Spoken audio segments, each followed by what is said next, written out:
Hi everyone, check audio video. Okay. Yeah, next mission అధికారి science and technology test series లో so మనం 15th test లో అడిగినటువంటి questions కొన్నిటిని డిస్కస్ చేద్దాం. See first question is consider the following statements regarding acid rain. Acid rains కి సంబంధించినటువంటి correct statement ఏది? So that is the question. So ఇంకా ఎవరైనా సైన్స్ అండ్ టెక్నాలజీ మిషన్ అధికారి టెస్ట్ సిరీస్ లో జాయిన్ అవ్వకపోతే సో కింద డిస్క్రిప్షన్ లో యాప్ లింక్ ఉంటుంది. సో డౌన్లోడ్ చేసుకొని సైన్స్ అండ్ టెక్నాలజీ మిషన్ అధికారి టెస్ట్ సిరీస్ లో ఎన్రోల్ అవ్వండి. Polity and economy test series కూడా స్టార్ట్ అయ్యాయి. పాలిటీ రన్ అవుతూ ఉంది, ఎకానమీ టెస్ట్ సిరీస్ కూడా మనకి స్టార్ట్ అవుతాయి వెరీ సూన్. ఓకేనా? సో లాంచింగ్ ఆఫర్ 50% ఆఫ్ ఉందండి. సో అప్ టు మీకు సండే వరకు ఉంటుంది ఆఫర్. Okay, yeah. సో చూడండి, ఫస్ట్ క్వశ్చన్ వచ్చేది మనకి యాసిడ్ రైన్స్ గురించి ఫస్ట్ క్వశ్చన్ అడుగుతున్నాడు కదా, యాసిడ్ రైన్స్. సో మీరు యాసిడ్ రైన్స్ గురించి మీకు ఐడియా ఉంటుంది, ఆల్రెడీ మీరు టెస్ట్ సిరీస్ రాస్తున్నారు అని అంటే సబ్జెక్ట్ అంతా చదివే రాస్తారు కాబట్టి సో యాసిడ్ రైన్స్ అంటే ఏంటో మీకు తెలిసి ఉంటుంది. So acid rains first statement is normal rain is slightly acidic with a pH of about 5.6 due to the presence of dissolved carbon dioxide. So dissolved carbon dioxide వల్ల మనకి acid rains వస్తాయి అని అంటున్నారు కదా. So normal rain is slightly acidic. Okay, slightly ఎంత acid rain pH ఎంత ఉంటది? Acid rain pH is 5.6. Okay, అంటే యాసిడ్ రైన్ pH 5.6 కాదు, నార్మల్ రెయిన్ pH ఎంత అంటే 5.6. So normal rain pH 5.6. So 5.6 కంటే తక్కువ ఉంటే మామూలుగా యాసిడ్ రైన్ pH ఎంత ఉంటుంది అని అంటే 4.2 4.4 ఆ రేంజ్ లో యాసిడ్ రైన్ pH అనేది ఉంటుంది అనమాట. So due to the presence of dissolved carbon dioxide, so కరిగి ఉన్నటువంటి కార్బన్ డైఆక్సైడ్స్ వల్ల యాసిడ్ రైన్స్ అనేవి ఫార్మేషన్ అవుతాయి. సో ఇది కూడా మనకి కరెక్ట్ స్టేట్మెంట్ గా మనం కన్సిడర్ చేయొచ్చు. Acid rain occurs when the pH of precipitation fall below 5.6. Yes, so acid rain ఎప్పుడైతే రైన్ pH 5.6 కంటే తగ్గిపోతుందో, so normal rain pH is 5.6. 5.6 కంటే రెయిన్ pH ఎప్పుడైతే ర్యాండమ్ గా రెడ్యూస్ అయిపోతుందో, డిక్రీజ్ అయిపోతుందో అప్పుడు మనకి యాసిడ్ రైన్ ఫార్మేషన్ జరుగుతుంది. Sulphur dioxide and nitrogen oxides are the primary precursors of acid rain అన్నాం. సో ప్రైమరీ ప్రికాసర్స్ అని అంటే ఏంటంటే sulphur dioxide, nitrogen oxides are the primary precursors of acid rain. Of course correct statement అండి. Environment లో ఉండేటువంటి nitrous oxides, sulphur dioxide ఇవి రెండు water molecule తో చర్య జరపడం వల్లనే మనకు యాసిడ్ రైన్ ఫార్మేషన్ అనేది జరుగుతుంది. సో అఫ్ కోర్స్ ఇది కూడా correct statement. And dry deposition of acidifying particles does not cause any harm to building and monuments. So ఆమ్లీకరణ కణాల పొడి నిక్షేపణ భవనాలు మరియు స్మారక కట్టడాలకు ఎలాంటి హాని కలిగించదు అన్నారు కదా, ఇది రాంగ్ స్టేట్మెంట్. సో ఆ డ్రై డిపాజిషన్ వల్ల కానీ, వెట్ డిపాజిషన్ వల్ల కానీ బిల్డింగ్స్ కి అండ్ మోనుమెంట్స్ కి ఇలా ఏమన్నా కొన్ని స్టాచ్యూస్ కి ఇలాంటి వాటన్నిటికీ కూడా హాని కలిగిస్తాయి. ఇప్పుడు తాజ్ మహల్ యొక్క కలర్ చేంజ్ అవడానికి రీజన్ యాసిడ్ రైనే కదా. సో అట్లా కలర్స్ చేంజ్ చేస్తూ ఉంటాయి. So option 4 is wrong statement. 1 2 3 only correct statement. ఇంకా యాసిడ్ రైన్ గురించి సమ్ ఇన్ఫర్మేషన్ లోకి మనం వెళ్తే, సో యాసిడ్ రైన్ కి మేజర్ రీజన్ ఏంటి? Sulphur dioxide, nitrous oxides are the reason for acid rains. So basic గా సల్ఫర్ డైఆక్సైడ్, నైట్రస్ ఆక్సైడ్ ఎక్కడి నుంచి మనకి ఎక్కువ రిలీజ్ అవుతాయి అని అంటే, సల్ఫర్ డైఆక్సైడ్ మోస్ట్లీ మనకు వెహికులర్ ఎమిషన్స్ నుంచి రిలీజ్ అవుతుందండి. సో పెట్రోలు, డీజిల్ ఇలా ఆటోమొబైల్ ఇండస్ట్రీ వల్ల, ఫాజిల్ ఫ్యూయల్స్ బర్న్ అవడం వల్ల సల్ఫర్ డైఆక్సైడ్ ఫార్మేషన్ జరుగుతుంది. ఇది ఆల్రెడీ ఎన్విరాన్మెంట్ లో ఉంది. నైట్రస్ ఆక్సైడ్స్ వచ్చి మనకు ఫారెస్ట్ ఫైర్స్ నుంచి, లేకపోతే అగ్నిపర్వతాల విస్ఫోటనం వల్ల, incomplete combustion of thermal power, so I mean incomplete combustion of Faasil fuel, వాటి వల్ల నైట్రస్ ఆక్సైడ్స్ అనేవి ఫామ్ అవుతాయి అన్నమాట. అగ్నిపర్వతాల విస్ఫోటనం అయినప్పుడు, ఫారెస్ట్ ఫైర్స్ జరిగినప్పుడు, అగ్రికల్చర్ రెసిడ్యూస్ ఇలాంటి వాటిని కాల్చినప్పుడు, ఇలాంటి కేసెస్ లో మనకి నైట్రస్ ఆక్సైడ్స్ అనేవి రిలీజ్ అవుతాయి. సో ఇప్పుడు ఈ ఎన్విరాన్మెంట్ లో ఆల్రెడీ పొల్యూషన్ ఉంది కాబట్టి సల్ఫర్ డైఆక్సైడ్, నైట్రస్ ఆక్సైడ్స్ అనేవి నేచర్ లో ఆల్రెడీ ఉన్నాయి. సో సల్ఫర్ డైఆక్సైడ్ ఏమో మనకి వెహికులర్ ఎమిషన్స్ నుంచి వస్తున్నాయి, నైట్రస్ ఆక్సైడ్స్ ఏమో ఫారెస్ట్ ఫైర్స్ నుంచి and Faasil fuel incomplete combustion వల్ల రిలీజ్ అవుతున్నాయి.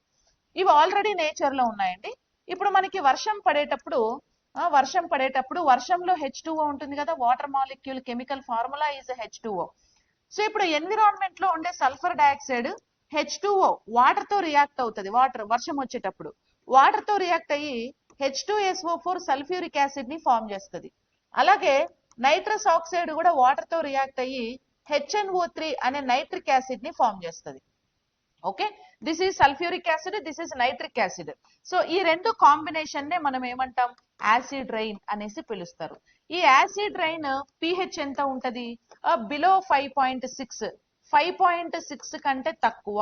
సో ఆల్మోస్ట్ 4.2 to 4.4 అట్లా pH అనేది యాసిడ్ రైన్ కి ఉంటది అనమాట.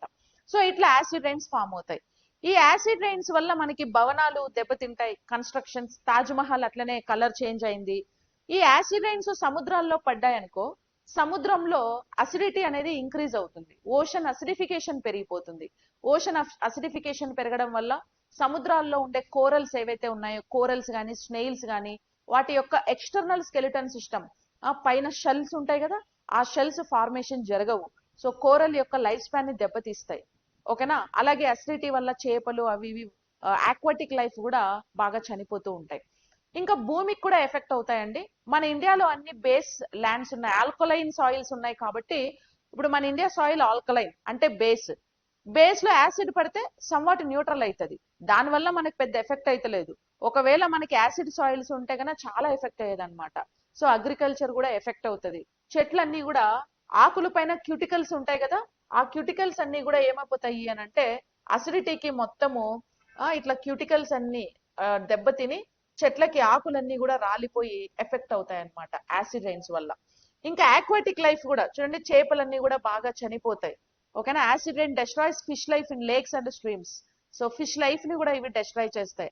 ఎందుకంటే ఇప్పుడు ఫిషెస్ అన్ని కూడా సముద్రంలో ఉండే మెరైన్ ఫిషెస్ అన్ని కూడా సాల్ట్ వాటర్ కి అడాప్ట్ అయి ఉంటాయి. ఎప్పుడైతే యాసిడ్ అనేది సాల్ట్ వాటర్ లో పడుతుందో వాటర్ స్టేట్ అనేది చేంజ్ అయిపోతుంది అనమాట, అంటే న్యూట్రాలిటీ మోడ్కి వస్తుంది. అప్పుడు చేపలు సడన్ గా వాటికి అడాప్ట్ అవ్వలేవు. అలాంటప్పుడు చేపలన్నీ కూడా ఎఫెక్ట్ అయి చనిపోతూ ఉంటాయి. అలాగే స్టాచ్యూస్ అన్ని ఎఫెక్ట్ అవుతాయి. తాజ్ మహల్ ఇట్లాంటి బిల్డింగ్స్ అన్ని కూడా యాసిడ్ రైన్స్ వల్ల, మొత్తం యాసిడ్ లో కెమికల్స్ ఉన్నాయి కదా, నైట్రస్ ఆక్సైడ్, సల్ఫర్ డయాక్సైడ్ అనే కెమికల్స్ ఉన్నాయి కాబట్టి ఈ కెమికల్స్ అన్నిటి కూడా డామేజ్ చేస్తాయి. ఓకేనా. ఫారెస్ట్ అంతా డామేజ్ అవుతుంది, లేక్స్ అన్ని అసిడిటీ అయిపోతాయి. వెహికల్ ఎమిషన్స్ వల్ల నైట్రస్ ఆక్సైడ్స్, సల్ఫర్ డయాక్సైడ్స్ అట్లా మనకి ఎక్కువగా రిలీజ్ అవుతున్నాయి కాబట్టి so we need to control those pollutants in the environment, otherwise acid rains అనేవి ఇట్లనే కంటిన్యూ అవుతూ ఉంటాయి అనమాట. ఓకేనా. సో కాబట్టి ఈ క్వశ్చన్ కి మనకి 1, 2, 3 ఆప్షన్స్ కరెక్ట్, 4th ఆప్షన్ అనేది మనకు రాంగ్ గా మనం చెప్పుకోవచ్చు. ఓకేనా. Yes. So next consider the following statements regarding ozone layer డిప్లెషన్.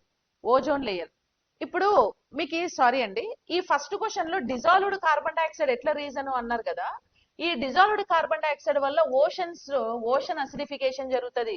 ఓకేనా, ఓషన్ అసిడిఫికేషన్ జరుగుతుంది.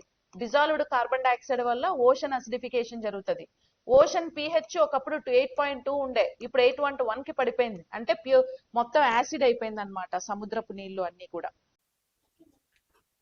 Yes, so next question is consider the following statement regarding ozone layer depletion. So that is the question.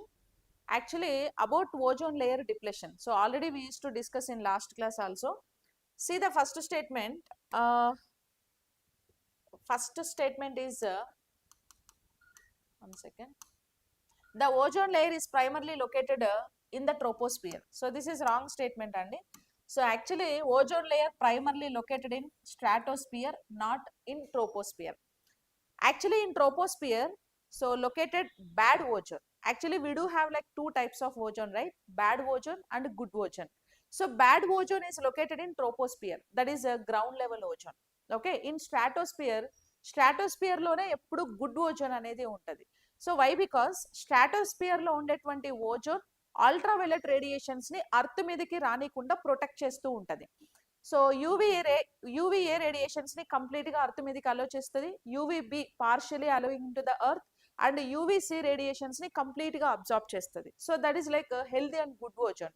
And atmosphere and troposphere level వరకు ఉండే ozone ని మనం bad ozone అనేసి పిలుస్తూ ఉంటారు. Okay. So of course troposphere లో మనకి major గా ఓజోన్ ఉండదు. ఇది రాంగ్ స్టేట్మెంట్ గా కన్సిడర్ చేయొచ్చు. Chlorofluorocarbons release active chlorine atoms when exposed to UV radiation ఎక్స్. So UV radiation, chlorofluorocarbons one of the ozone depleting substances. Ozone depleting substances ACs నుంచి, refrigerators నుంచి ఎక్కువగా రిలీజ్ అవుతాయి. సో క్లోరోఫ్లోరోకార్బన్స్ ఎప్పుడైతే ultraviolet radiations కి expose అవుతాయో, so chlorofluorocarbons నుంచి chlorine atoms బయటకు రిలీజ్ అవుతాయి. ఓకేనా. సో క్లోరిన్ ఆటమ్స్ రిలీజ్ అవుతాయి. ఈ క్లోరిన్ ఆటమ్స్ మళ్ళీ ఓజోన్ తో రియాక్ట్ అవుతాయి. సో ఓజోన్ తో రియాక్ట్ అయ్యి ఓజోన్ ని పొల్యూట్ చేస్తూ ఉంటాయి. బేసిక్ గా క్లోరిన్ ఆటమ్స్ ఓజోన్ తో రియాక్ట్ అవ్వాలంటే వాటికి చాలా కూల్ టెంపరేచర్ ఉండాలండి. చాలా cool environment and cool temperatures లోనే క్లోరిన్ ఆటమ్స్ అనేవి ఓజోన్ తో రియాక్ట్ అవుతాయి. అది వాటికి ఒక కంఫర్ట్ ఎన్వైరన్మెంట్ అన్నమాట. Warm temperature and hot weather లో క్లోరిన్ ఆటమ్స్ ఓజోన్ తో రియాక్ట్ కాలేవు. ఓకేనా. ఇప్పుడు ఫర్ ఎగ్జాంపుల్ మనకి క్లోరోఫ్లోరోకార్బన్స్ నుంచి క్లోరిన్ అనేది బయటకు రిలీజ్ అవుతుంది. ఈ బయటకు రిలీజ్ అయిన క్లోరిన్ ఏం చేస్తుంది? ఓజోన్ తో రియాక్ట్ అవుతుంది. సో ఓజోన్ తో క్లోరిన్ రియాక్ట్ అయ్యి ఏం చేస్తుంది? సో O2 ని సపరేట్ చేసి ప్లస్ ClO ఫామ్ అవుతుంది. ఈ ClO మళ్ళీ ఒక ఇండివిజువల్ ఫామ్ గా ఉండేటువంటి ఆక్సిజన్ తో రియాక్ట్ అయ్యి సో O2 నుంచి మళ్ళీ క్లోరిన్ అనేది, ఈ రెండు ఓలు కలిసి O2 ఫామ్ అయ్యి క్లోరిన్ మళ్ళీ బయటకు వస్తుంది. Okay. First initially chlorine react with ozone and to form so O2 అనేది హెల్దీ ఆక్సిజన్. ఇప్పుడు ఓజోన్ అంటే ఎప్పుడు O3 లాగే ఉండాలి. O3ని బాండ్స్ బ్రేక్ చేసి ఓజోన్ ఆక్సిజన్ అనేది సపరేట్ అయిపోయింది అనుకో, దట్ ఈస్ నాట్ ఓజోన్ కదా. ఇప్పుడు ఆక్సిజన్ సపరేట్ అయిపోయి నెక్స్ట్ క్లోరిన్ ఆక్సిజన్ ఉంది కదా. ఈ chlorine oxygen another independent oxygen atom తో రియాక్ట్ అయ్యి సో ఆక్సిజన్ సపరేట్ చేసి క్లోరిన్ వస్తుంది. అట్లా క్లోరిన్ అనేది రిలీజ్ అవుతుంది అనమాట. సో దీనివల్ల ఓజోన్ ఏమవుతుందంటే మొత్తము డిస్టర్బ్ అవుతూ ఉంటుంది. And the ozone hole over Antarctica is most prominent during the local spring season. So ozone hole అంటార్కిటికాలోనే ఎందుకు ఫామ్ అవుతుంది? అది కూడా ఓజోన్ హోల్ స్ప్రింగ్ సీజన్ లో ఫామ్ అవుతుంది. వై? బికాస్ మనం ఇందాక అన్నట్టు క్లోరిన్ ఆటమ్స్ ఓజోన్ తో రియాక్ట్ అవ్వాలంటే కూల్ టెంపరేచర్ అనేది ఎక్కువ ఉండాలి. సో అంటార్కిటికాలో that spring season, winter season, spring season అన్ని కంటిన్యూగా ఉంటాయి. సెప్టెంబర్, అక్టోబర్, నవంబర్ ఈ సీజన్స్ లో అంటార్కిటికాలో చాలా వెదర్ అనేవి చాలా కోల్డ్ వెదర్ ఉంటుంది. -డిగ్రీస్ లో టెంపరేచర్ ఉంటుంది. ఆ కోల్డ్ వెదర్ లోనే క్లోరిన్ ఆటమ్స్ అన్ని కూడా ఓజోన్ తో రియాక్ట్ అవుతాయి అన్నమాట. సో ఓజోన్ తో రియాక్ట్ అవ్వడం వల్ల అంటార్కిటికా రీజియన్ లో పెద్ద ఓజోన్ హోల్ అనేది ఫామ్ అవుతుంది. బికాస్ క్లోరిన్ ఆటమ్స్ కి కావాల్సినటువంటి వెదర్ అక్కడే ఉంది కాబట్టి. ఓకేనా. సో ఇది కరెక్ట్ స్టేట్మెంట్ గా కన్సిడర్ చేస్తాం మనం. And polar stratospheric clouds accelerate the destruction of ozone. ఇది కూడా కరెక్ట్ అండి. సో పోలార్ స్ట్రాటోస్ఫిరిక్ క్లౌడ్స్ అంటే స్ట్రాటోస్ఫియర్ లో పోలార్ దగ్గర ఉండేటువంటి క్లౌడ్స్ అన్ని ఎలా ఉంటాయంటే, సో యాక్చువల్లీ క్లౌడ్స్ అనేవి చాలా వార్మ్ ఉంటాయి. కానీ క్లోరిన్ రియాక్ట్ అవ్వాలంటే చాలా కూల్ వెదర్ ఉండాలి కదా. So same polar stratosphere clouds లో -78 డిగ్రీ సెంటిగ్రేడ్ టెంపరేచర్ లెవెల్ ఉంటుంది. అంటే చాలా కూల్ క్లౌడ్స్ అన్నమాట అవి. ఈ క్లౌడ్స్ చాలా కూల్ గా ఉండడం వల్ల క్లోరిన్ ఆటమ్స్ ఓజోన్ తో రియాక్ట్ అవడానికి ఒక సర్ఫేస్ ని క్రియేట్ చేస్తాయి. Okay, that is like surface environment అన్నమాట. సో అలా స్ట్రాటోస్ఫిరిక్ క్లౌడ్స్ అన్ని కూడా ఏమవుతాయి?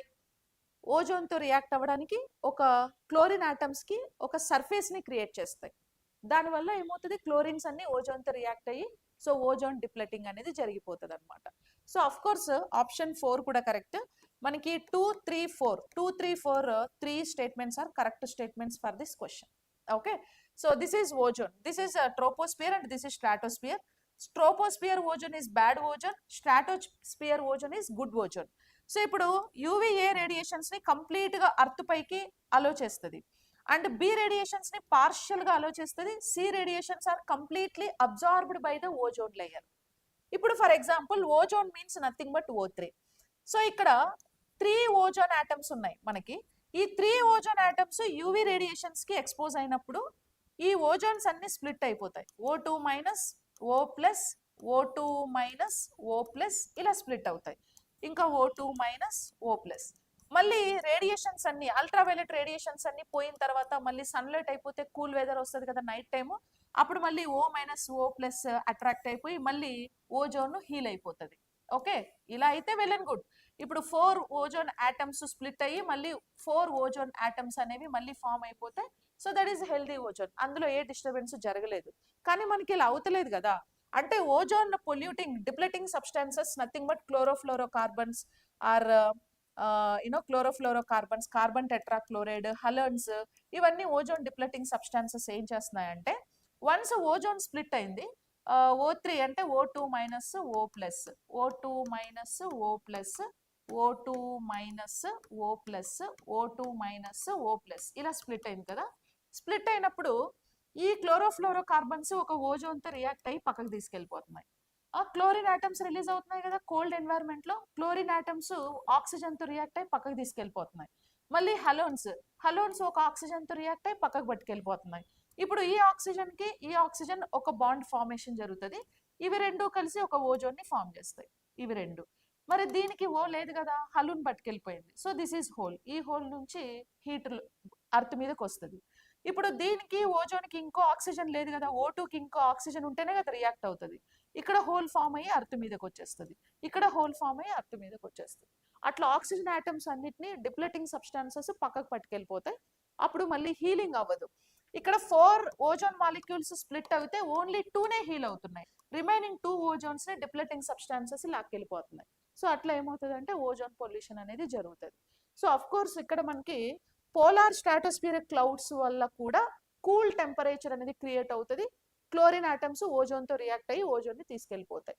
సో కాబట్టి 2, 3, 4 అనేది మనకి క్వశ్చన్ కి correct answer. Okay. Question 3. Consider the following statement regarding ocean acidification. సముద్ర ఆమ్లీకరణకు సంబంధించి క్రింది ప్రకటనను పరిగణించండి. So it is caused by the ocean absorbing excess carbon dioxide from the atmosphere. Okay. Ocean acidification ఎట్లా వస్తుంది అంటే caused by the ocean absorbing excess carbon dioxide from the atmosphere. So oceans ఏవైతే ఉన్నాయో, ఓషన్స్ అంటే nothing but సముద్రాలు. ఈ సముద్రాలన్నీ కూడా environment లో ఉండేటువంటి కార్బన్ డైఆక్సైడ్ ని ఎక్కువగా అబ్జార్బ్ చేయడం వల్ల ఓషన్ అసిడిఫికేషన్ వస్తుంది. సో ఎప్పుడైతే ఇవి ఎక్కువగా ఎన్విరాన్మెంట్ లో ఉండేటువంటి కార్బన్ డైఆక్సైడ్ ని ఎక్కువ అబ్జార్బ్ చేసుకుంటాయో, ఓకే, కార్బన్ డైఆక్సైడ్ ని ఎప్పుడైతే ఎక్కువగా అబ్జర్వ్ చేసుకుంటాయో అప్పుడు ఏమవుతుంది, కార్బన్ డైఆక్సైడ్ మొత్తం వాటర్ లోని డిజాల్వ్ అయిపోతుంది అనమాట. కార్బన్ డైఆక్సైడ్ ఏమవుతుంది, వాటర్ లో మొత్తం డిజాల్వ్ అయిపోతుంది. ఎంత పర్సెంట్ వాటర్ లో డిజాల్వ్ అవుతుంది అంటే 30% ఆఫ్ కార్బన్ డైఆక్సైడ్ ఎన్విరాన్మెంట్ నుంచి అబ్జార్బ్ చేసుకుంటది. ఓషన్స్ అన్ని కూడా 30%, ఓషన్స్ అన్ని కూడా 30% ఆఫ్ కార్బన్ డైఆక్సైడ్ ని ఎన్విరాన్మెంట్ నుంచి అబ్జార్బ్ చేసుకుంటాయి అనమాట. ఓకేనా, 30%. సో దీని వల్ల ఏమవుతుంది అని అంటే అసిడిఫికేషన్ అనేది మనకు ఇంక్రీజ్ అవుతుంది. So it is caused by the ocean absorbing ocean excess carbon dioxide. Atmosphere లో ఉండేటువంటి ఎక్సెస్ ఆఫ్ కార్బన్ డైఆక్సైడ్ ని అబ్జార్బ్ చేసుకోవడం వల్ల మనకి ఓషన్ అసిడిఫికేషన్ అనేది పెరిగిపోతుంది. సో కాబట్టి correct statement. Increases the concentration of carbonate ions in sea water. So ఇది రాంగ్ స్టేట్మెంట్ అండి. సీ వాటర్ లో కార్బోనేట్ అయాన్స్ ఇంక్రీజ్ అవ్వవు. కార్బోనేట్ అయాన్స్ ఏమవుతాయి అంటే డిక్రీజ్ అవుతాయి. ఓకేనా, ఏమవుతాయి, డిక్రీజ్ అవుతాయి అన్నమాట. కార్బోనేట్ అయాన్స్ డిక్రీజ్ అవుతాయి, H+ అయాన్స్ అనేవి ఇంక్రీజ్ అవుతాయి. H+ ఇంక్రీజ్ అవుతాయి, కార్బోనేట్ డిక్రీజ్ అవుతాయి. సో ఇది రాంగ్ స్టేట్మెంట్ అండి.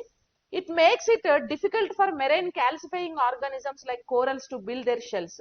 సో మెరైన్ క్యాల్సిఫైయింగ్ ఆర్గానిజమ్స్ ఏవైతే ఉన్నాయో, క్యాల్సిఫైయింగ్ ఆర్గానిజమ్స్ అంటే కోరల్స్ కానీ స్నేయిల్ కానీ, ఓకేనా, స్నేయిల్, కోరల్స్, వీటికన్నిటికీ షెల్ ఫామ్ అవుతుంది కదా.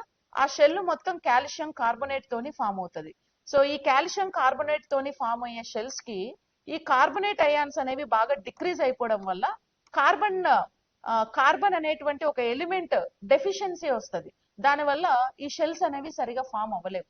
సెల్స్ ఫామ్ అవ్వక కోరల్స్, స్నేయిల్స్ అవన్నీ కూడా ఎఫెక్ట్ అవుతూ ఉంటాయి. And the Sustainable Development Goals 14 explicitly targets the reduction of ocean acidification. Sustainable Goal 14 ఏం చెప్తుంది, life under water. So life under water అనేది సస్టైనబుల్ గోల్ 14 గురించి మనం మాట్లాడతాం కదా. సో వాటర్ లో ఉండేటువంటి లైఫ్ ని మనం ప్రొటెక్ట్ చేయాలా. వాటర్ లో ఉండే లైఫ్ ని ప్రొటెక్ట్ చేయాలంటే వాటర్ పొల్యూషన్ కంట్రోల్ చేయాలి, as well as ocean acidification ని కూడా మనం కంట్రోల్ చేయాలి. పొల్యూషన్ కంట్రోల్ అయితే ఆటోమేటిక్ గా అసిడిఫికేషన్ కూడా కంట్రోల్ అవుతుంది. సో ఇది కూడా కరెక్ట్ స్టేట్మెంట్ అండి. మనకి 1, 3, 4 అనేది ఈ క్వశ్చన్ కి కరెక్ట్ స్టేట్మెంట్ అవుతుంది చూడండి.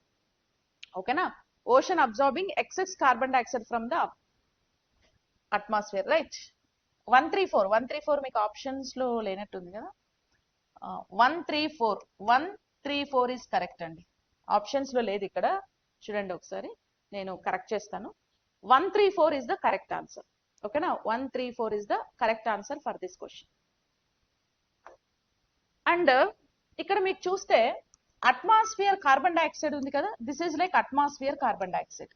So atmosphere carbon dioxide water లో ఉండే H2O తో రియాక్ట్ అవుతుంది. అంటే CO2 ప్లస్ సముద్రాల్లో వాటర్ ఉంటది కదా, వాటర్ తో రియాక్ట్ అయ్యి కార్బోనిక్ యాసిడ్ H2CO3 ని ఫామ్ చేస్తుంది.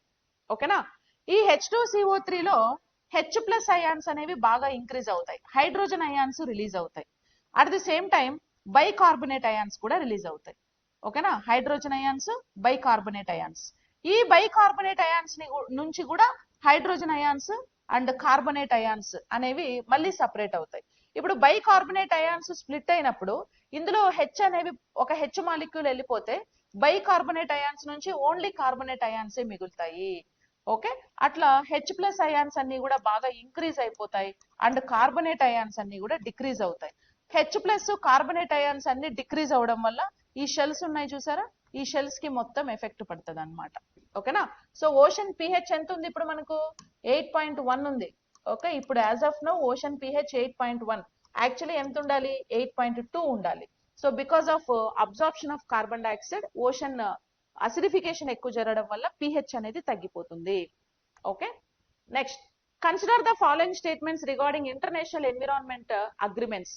సో ఇంటర్నేషనల్ ఎన్విరాన్మెంట్ అగ్రిమెంట్స్ కి సంబంధించి కరెక్ట్ స్టేట్మెంట్ ఏదంటే, the Vienna convention is a framework for efforts to protect the globe ozone layer.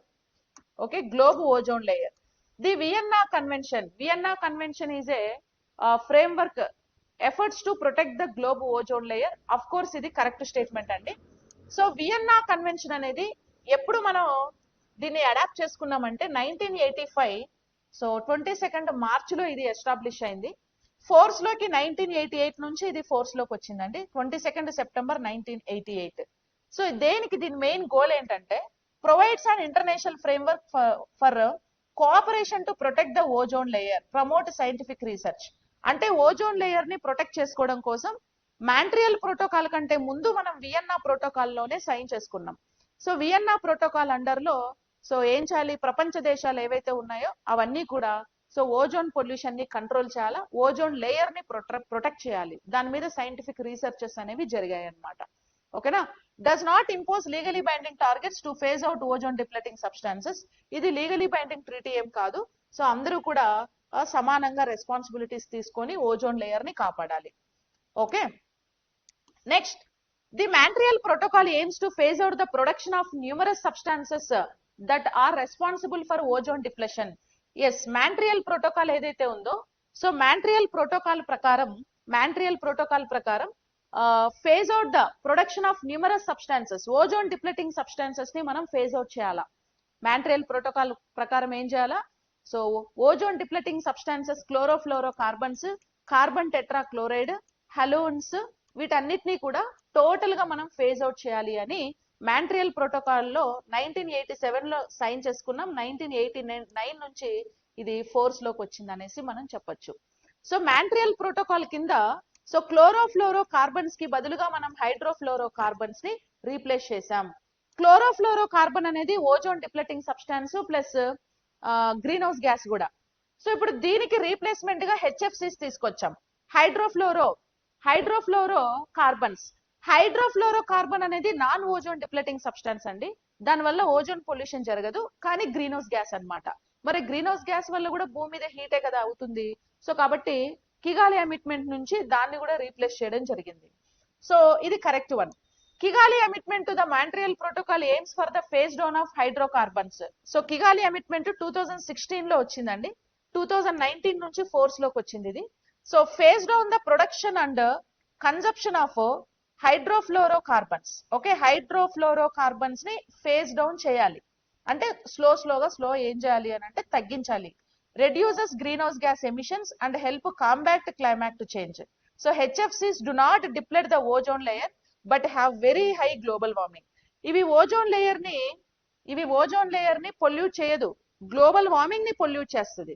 Okay, global warming ని పొల్యూట్ చేస్తుంది అనమాట. సో కాబట్టి ఇదేంది, ఓజోన్ లేయర్ ప్రొటెక్షన్ కోసం వచ్చింది కాదు. This is not for ozone layer protection. ఎందుకు అనంటే హెచ్ఎఫ్సిస్ అనేవి అసలు ఓజోన్ ని పొల్యూటేట్ చేయవు కాబట్టి, సో ఓజోన్ పొల్యూటెంట్ సబ్స్టాన్సెస్ కాదు. మరి దేనికి వచ్చాయంటే హైడ్రోఫ్లోరో కార్బన్స్ ఏవైతే ఉన్నాయో వాటిని మనకి ఫేజ్ అవుట్ చేయడం కోసం, కరెక్ట్, అది ఫేజ్ అవుట్ చేయడం కోసం వచ్చాయి. స్టేట్మెంట్ మీరు చూస్తే Montreal Protocol aims for the Kigali amendment to the Montreal Protocol aims for the phase down of hydrofluorocarbons. ఇది మనం కరెక్ట్ ఆప్షన్ గానే కన్సిడర్ చేస్తాం. ఓకేనా, మాంట్రియల్ ప్రోటోకాల్ కు చేసిన కిగాలి సవరణ హైడ్రోకార్బన్ల వినియోగాన్ని తగ్గించడానికి లక్ష్యంగా పెట్టుకుంది. మళ్ళా మీకు ఇందులో వేరే టైప్ ఆఫ్ స్టేట్మెంట్ ఒకటి అడుగుతూ ఉంటాడు, కొంచెం జాగ్రత్తగా చూడాలి. Kigali amendment to the Montreal Protocol aims for the protection of ozone layer అంటాడు. ఓజోన్ లేయర్ అంటాడు అంటే ఇప్పుడు మాంట్రియల్ ప్రోటోకాల్ తర్వాతనే కదా కిగాలి అమిట్మెంట్ వచ్చింది. మాంట్రియల్ అనేది ఓజోన్ లేయర్ ప్రొటెక్షన్ కి కదా, కాబట్టి కిగాలి కూడా ఓజోన్ ప్రొటెక్షన్ కి అని మీరు అనుకుంటారు. అది ఓజోన్ ప్రొటెక్షన్ కి కాదు, ఎందుకంటే అది ఓజోన్ కి సంబంధం లేదు. హైడ్రోఫ్లోరో కార్బన్ రిడక్షన్ కోసమే అది వచ్చింది. ఓకేనా, అది కరెక్టే. హెచ్ఎఫ్సిస్ are strong ozone depleting substances but have low global warming potential. So hydrofluorocarbon అనేది స్ట్రాంగ్ ఓజోన్ డిప్లెటింగ్ సబ్స్టాన్సెస్ కాదు కదా. హెచ్ఎఫ్సి ఓజోన్ డిప్లెటింగ్ సబ్స్టాన్స్ కాదు. ఓకేనా, గ్రీన్ హౌస్ గ్యాసెస్ అది. ఓకేనా, అది green house gases, high potential ఉంటుంది, గ్లోబల్ వార్మింగ్ పొటెన్షియల్ ఎక్కువ ఉంటుంది హెచ్ఎఫ్సికి. ఇది wrong answer. Only 1, 2, 3 option is the correct. Option 3 is the correct statement for this question. ఓకేనా, next consider the following statements regarding the impact of acid rain. So acid rains కి సంబంధించినటువంటి correct statement చూడండి.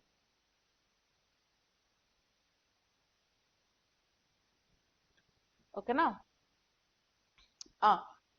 Acid rains కి related correct statements. It leaches toxic metals like aluminium from the soil into water bodies. Okay, it leaches toxic metals, like aluminium from the soil into water body అన్నారు కదా. Toxic metals అంటే ఏంటి, aluminium అని అక్కడే mention చేశారు. From the soil into water bodies, ఇది correct statement. ఇప్పుడు acid rains బాగా కురవడం వల్ల సాయిల్ మీద కానీ సాయిల్లో ఉండేటువంటి మెటల్స్ ఏవైతే ఉంటాయో అవి మెల్ట్ అవుతాయి. మెటల్స్ అన్ని కూడా మెల్ట్ అయ్యి ఏమవుతాయి, అండర్ గ్రౌండ్ వాటర్ లోకి లీచ్ అవుతాయి అన్నమాట. సో కాబట్టి ఇది మట్టి నుండి అల్యూమినియం వంటి విషపూరిత లోహాలను నీటి వనరుల్లోకి కలుపుతుంది అనేది కరెక్ట్ స్టేట్మెంట్. ఓకేనా, మట్టి లోపల ఉండేటువంటి మెటల్స్ అల్యూమినియం కానీ ఐరన్ కానీ బొరాన్ కానీ ఇలాంటి వాటన్నీ కూడా యాసిడ్ రైన్స్ తోని మెల్ట్ అవుతాయి. మెల్ట్ అయ్యి ఏమైపోతాయి అని అంటే భూమి లోపలికి కలిసిపోతాయి అన్నమాట. ఓకేనా, లీచ్ అవుతాయి. సో అఫ్ కోర్స్ ఇది కరెక్ట్ స్టేట్మెంట్ అండి. And it increases the rate of photosynthesis in broad leaved trees అన్నారు కదా, ఇది రాంగ్ స్టేట్మెంట్.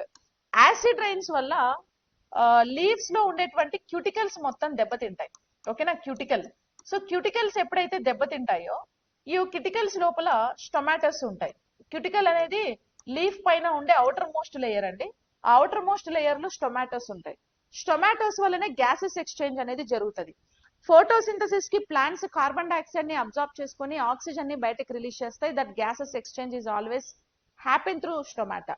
ఆ స్టొమాటోస్ అన్ని యాసిడ్ రైన్స్ వల్ల డిస్టర్బ్ అవ్వడం వల్ల ఫోటోసింథసిస్ రేట్ అనేది డిక్రీజ్ అవుతుంది, ఇంక్రీజ్ అవ్వదు. Okay, next it causes stone cancer in monuments made of marble and limestone. So సున్నపురాయిని అండ్ మార్బల్స్ కి వాటన్నిటికీ కూడా ఏం తీసుకొస్తుంది, స్టోన్ క్యాన్సర్. ఓకే, ఇందాక మనం ఒక ఇమేజ్ బిల్డింగ్ చూపించినాం కదా, so this is like stone cancer అన్నమాట. ఓకేనా, ఇట్లా ఇది స్టోన్ క్యాన్సర్. ఓకే, ఇట్లా మొత్తం మార్బల్స్ కానీ లైమ్ స్టోన్ మీద అంతా కూడా ఏమైపోతుంది, తుప్పు పట్టినట్టు మొత్తం డస్ట్ ఫామ్ అయిపోతుంది అన్నమాట. Okay, yes. Next flue gas desulphurisation system is power plants help reduce acid rain. So ఇక్కడ flue gas desulphurisation system is power plants. ఈ సిస్టమ్ ని ఎక్కడ వాడతారు అని అంటే థర్మల్ ఇండస్ట్రీస్ లో వాడతారు. థర్మల్ ఇండస్ట్రీస్ అన్ని ఇప్పుడు ఏం చేస్తాయి, ఫాజిల్ ఫ్యూయల్ ని బర్న్ చేయడం వల్ల థర్మల్ ఇండస్ట్రీస్ నుంచి ఎగ్జాస్ట్ బయటకు వస్తుంది. అంటే సమ్ పొల్యూటెడ్ గ్యాస్, ఆ గ్యాస్ లో ఏముంటాయి మనకి, సల్ఫర్ డైఆక్సైడ్స్ ఎక్కువ ఉంటాయి, సల్ఫర్ డయాక్సైడ్స్ ఉంటాయి, నైట్రస్ ఆక్సైడ్స్ ఉంటాయి, ఇంకా కార్బన్ మోనాక్సైడ్స్ ఉంటాయి, కార్బన్ డయాక్సైడ్స్ ఉంటాయి. ఇట్లా పొల్యూషన్ అంతా కూడా థర్మల్ ఇండస్ట్రీ నుంచి వస్తుంది కదా. అప్పుడు ఆ థర్మల్ ఇండస్ట్రీస్ లో ఎక్కడి నుంచి అయితే పొల్యూషన్ వస్తుందో, పొగ వస్తుందో, అందులో ఎఫ్జిడి సిస్టమ్స్ ని అరేంజ్ చేస్తారు. ఎఫ్జిడి సిస్టమ్స్ ని అరేంజ్ చేసినప్పుడు అది హార్మ్ఫుల్ ఎయిర్ ఏవైతే, హార్మ్ఫుల్ గ్యాసెస్ ఏవైతే ఉన్నాయో, సల్ఫర్ డయాక్సైడ్, నైట్రస్ ఆక్సైడ్, వీటన్నిటిని ఫిల్టర్ చేసేసి హార్మ్ఫుల్ లెస్ గ్యాసెస్ ని బయటకు పంపిస్తుంది. లిటిల్ బిట్ కార్బన్ డయాక్సైడ్ ని కానీ, నైట్రోజన్ ని కానీ, ఇలాంటి హార్మ్ఫుల్ లెస్ గ్యాసెస్ ని బయటకు పంపిస్తుంది. అంటే థర్మల్ ఇండస్ట్రీస్ లో బయటకు వచ్చే పొల్యూటెంట్స్ నే మనం అక్కడ ఫిల్టర్ చేసేస్తే ఎన్విరాన్మెంట్ లో సల్ఫర్ డయాక్సైడ్, నైట్రస్ ఆక్సైడ్స్ ఉండవు కదా. అవి లేనప్పుడు అసలు యాసిడ్ రైన్ రాదు కదా. సో అట్లా ఏం చేస్తుంది అని అంటే, ఇవన్నీ ఏం చేస్తాయి మనకి, ఫ్లూ గ్యాస్, ఇవన్నీ కూడా పవర్ ప్లాంట్స్ లో, థర్మల్ పవర్ ప్లాంట్స్ లో యూజ్ చేసి యాసిడ్ రైన్స్ ని కంట్రోల్ చేయడానికి వాడతారు. సో 1, 3, 4 ఆప్షన్స్ కరెక్ట్ అండి. 1, 3, 4 option 3 correct. Option 3 1, 3, 4 is the right answer for this question. ఓకేనా. Next, consider the following statements regarding blue carbon and climate change. So blue carbon కి సంబంధించినటువంటి correct statement ఏది అని అంటే, blue carbon refers to the carbon captured by the world's ocean and coastal ecosystems. Yes. So blue carbon, blue ante nothing but blue indicates like water. Water ecosystems ఏవైతే మన ఇండియాలో ఉండేటువంటి coastal areas కానీ, marshals కానీ, లేకపోతే పిట్లాండ్స్ కానీ, wetlands కానీ, and mangroves, coastal ఏరియాలో మ్యాంగ్రూవ్స్ ఉన్నాయి కదా, ఆ ప్లేసెస్ లో అన్ని కూడా కార్బన్ డైఆక్సైడ్ ని ఎక్కువగా అబ్జర్వ్ చేస్తాయి అవి. అందుకే వాటిని బ్లూ కార్బన్ అంటాం. ఓకే, సముద్రాలు 30% కార్బన్ డైఆక్సైడ్ ని అబ్జర్వ్ చేసుకుంటాయి. దానివల్ల ఓషన్ అసిడిఫికేషన్ కూడా వస్తుంది. సో బ్లూ కార్బన్ అంతా కూడా ప్రపంచంలో ఉండే కోస్టల్ ఎకోసిస్టమ్స్ అన్ని అబ్జర్వ్ చేసుకుంటాయి. Okay, mangroves and sea grasses are significant things for blue carbon. So మన ఇండియాలో మ్యాంగ్రూవ్స్ కానీ, సీ గ్రాసెస్ కానీ, పిట్లాండ్స్ కానీ, వెట్లాండ్స్ కానీ, ఇవన్నీ కూడా బ్లూ కార్బన్ ని అబ్జర్వ్ చేసుకుంటాయి. అంటే కార్బన్ ని అబ్జర్వ్ చేసుకుంటే అవి ఆక్వాటిక్ సిస్టమ్ కాబట్టి బ్లూ కార్బన్ అంటాం అంతే. Degradation of coastal ecosystems reduces their carbon sequestration capacity, so worsening ocean acidification. Okay, degradation of coastal ecosystems, coastal ecosystems గాన ఒకవేళ డిగ్రేడేషన్ అంతరించిపోతే, తగ్గిపోతే, కార్బన్ సెక్వెంట్రేషన్ కెపాసిటీ కూడా తగ్గిపోతుంది అనమాట. అప్పుడు ఓషన్ అసిడిఫికేషన్ అనేది ఏమవుతుంది, మరింత దిగజారుతుంది. ఓషన్ అసిడిఫికేషన్ అనేది తగ్గిపోతుంది. అవునా. సో ఎకోసిస్టమ్, కోస్టల్ అంటే తీర ప్రాంత పర్యావరణ వ్యవస్థల క్షీణత వాటి కార్బన్ సెక్వెస్ట్రేషన్ సామర్థ్యాన్ని తగ్గిస్తుంది. సముద్ర ఆమ్లీకరణ మరింత దిగజారుతుంది అని అంటున్నాడు. ఇప్పుడు ఎన్విరాన్మెంట్ లో కార్బన్ డైఆక్సైడ్ ఒక సర్టెన్ % కార్బన్ డైఆక్సైడ్ ఉంది. సముద్రాలు ఈ కార్బన్ డైఆక్సైడ్ ని అబ్జార్బ్ చేసేసుకోవడం వల్ల బ్లూ కార్బన్ సెక్వెస్ట్రేషన్ అయ్యి సమ్వాట్ తగ్గిపోతుంది. ఓకేనా, సమ్వాట్ తగ్గిపోతుంది అనమాట. ఏమవుతుంది, కార్బన్ డైఆక్సైడ్ ఎన్విరాన్మెంట్ లో తగ్గిపోతుంది. అందుకే కోస్టల్ ఏరియాస్ ని మనం బాగా ప్రొటెక్ట్ చేసుకోవాలి. కోస్టల్ ఏరియాస్, మ్యాంగ్రూవ్స్ కూడా రెడ్ డేటా బుక్ లో యాడ్ అయ్యాయి. సో కాబట్టి మనం మ్యాంగ్రూవ్ ఎకోసిస్టమ్ ని కూడా మంచిగా ప్రొటెక్ట్ చేసుకోవాల్సిన రెస్పాన్సిబిలిటీ ఉంది. కోస్టల్ ఏరియాస్ అన్ని తగ్గిపోతే కార్బన్ సెక్వెస్ట్రేషన్ కూడా తగ్గిపోయి ఓషన్ అసిడిఫికేషన్ కూడా తగ్గుతుంది అనమాట. ఓకే, సో 1 by 1 లింక్ ఇది. The green hydrogen mission directly addresses the immediate reduction of current ocean acidification levels. So green hydrogen mission కి ఓషన్ అసిడిఫికేషన్ కి అసలు సంబంధం లేదు. ఇది ఆ స్కీమ్ వేరు, ఇది వేరు. నేషనల్ గ్రీన్ హైడ్రోజన్ మిషన్ మన ఇండియాలో గ్రీన్ హైడ్రోజన్ ఫ్యూయల్ ని ఎక్స్టెండ్ చేసుకోవడానికి తీసుకొచ్చినటువంటి ఒక మిషన్ అది. సో దానికి దీనికి సంబంధం లేదు కాబట్టి ఇది రాంగ్ స్టేట్మెంట్. ఓన్లీ 1, 2, 3 అనేది correct answers. Option 3 is the correct answer for this question. Okay, next question చూడండి. So match the following type of question. Match the following.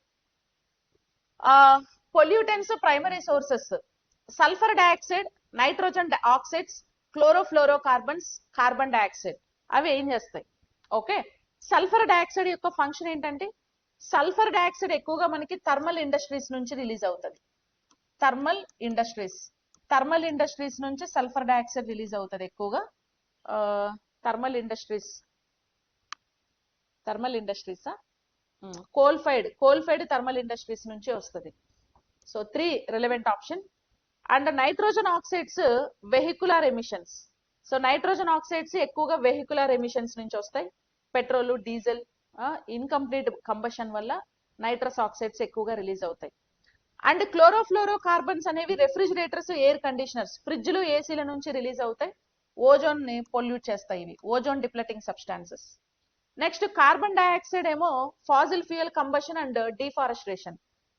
Carbon dioxide దేని నుంచి ఫామ్ అవుతుంది? Carbon dioxide fossil fuel combustion and deforestation. అడవులు నరికేయడం వల్ల fossil fuels అంటే coal ఇలాంటివి ఎక్కువ యూజ్ చేయడం వల్ల కార్బన్ డైఆక్సైడ్ వస్తుంది. పెట్రోల్, డీజిల్ కూడా ఫాజిల్ ఫ్యూయలే కదా. సో కాబట్టి 3412 option 1 is the correct answer. Okay, yeah. Next question, Montreal Protocol, Kigali Amendment, Kyoto Protocol and Vienna Convention. So Montreal Protocol దేనికి సంబంధించిందండి? Montreal Protocol phase out ozone depleting substances కి సంబంధించిందా కదా? So phase out ozone depleting substances కి సంబంధించి Montreal protocol మీద 1989 నుంచి force లోకి వచ్చింది. Ozone depleting substances, chlorofluorocarbons, carbon tetrafluoride ఇవన్నీ ఫేజ్ అవుట్ చేయడం కోసం. కిగాలి అమిట్మెంట్ మాంట్రియల్ ప్రోటోకాల్ తర్వాత 2016 లో వచ్చింది. మనం 19 నుంచి దీన్ని అడాప్ట్ చేసుకున్నాం.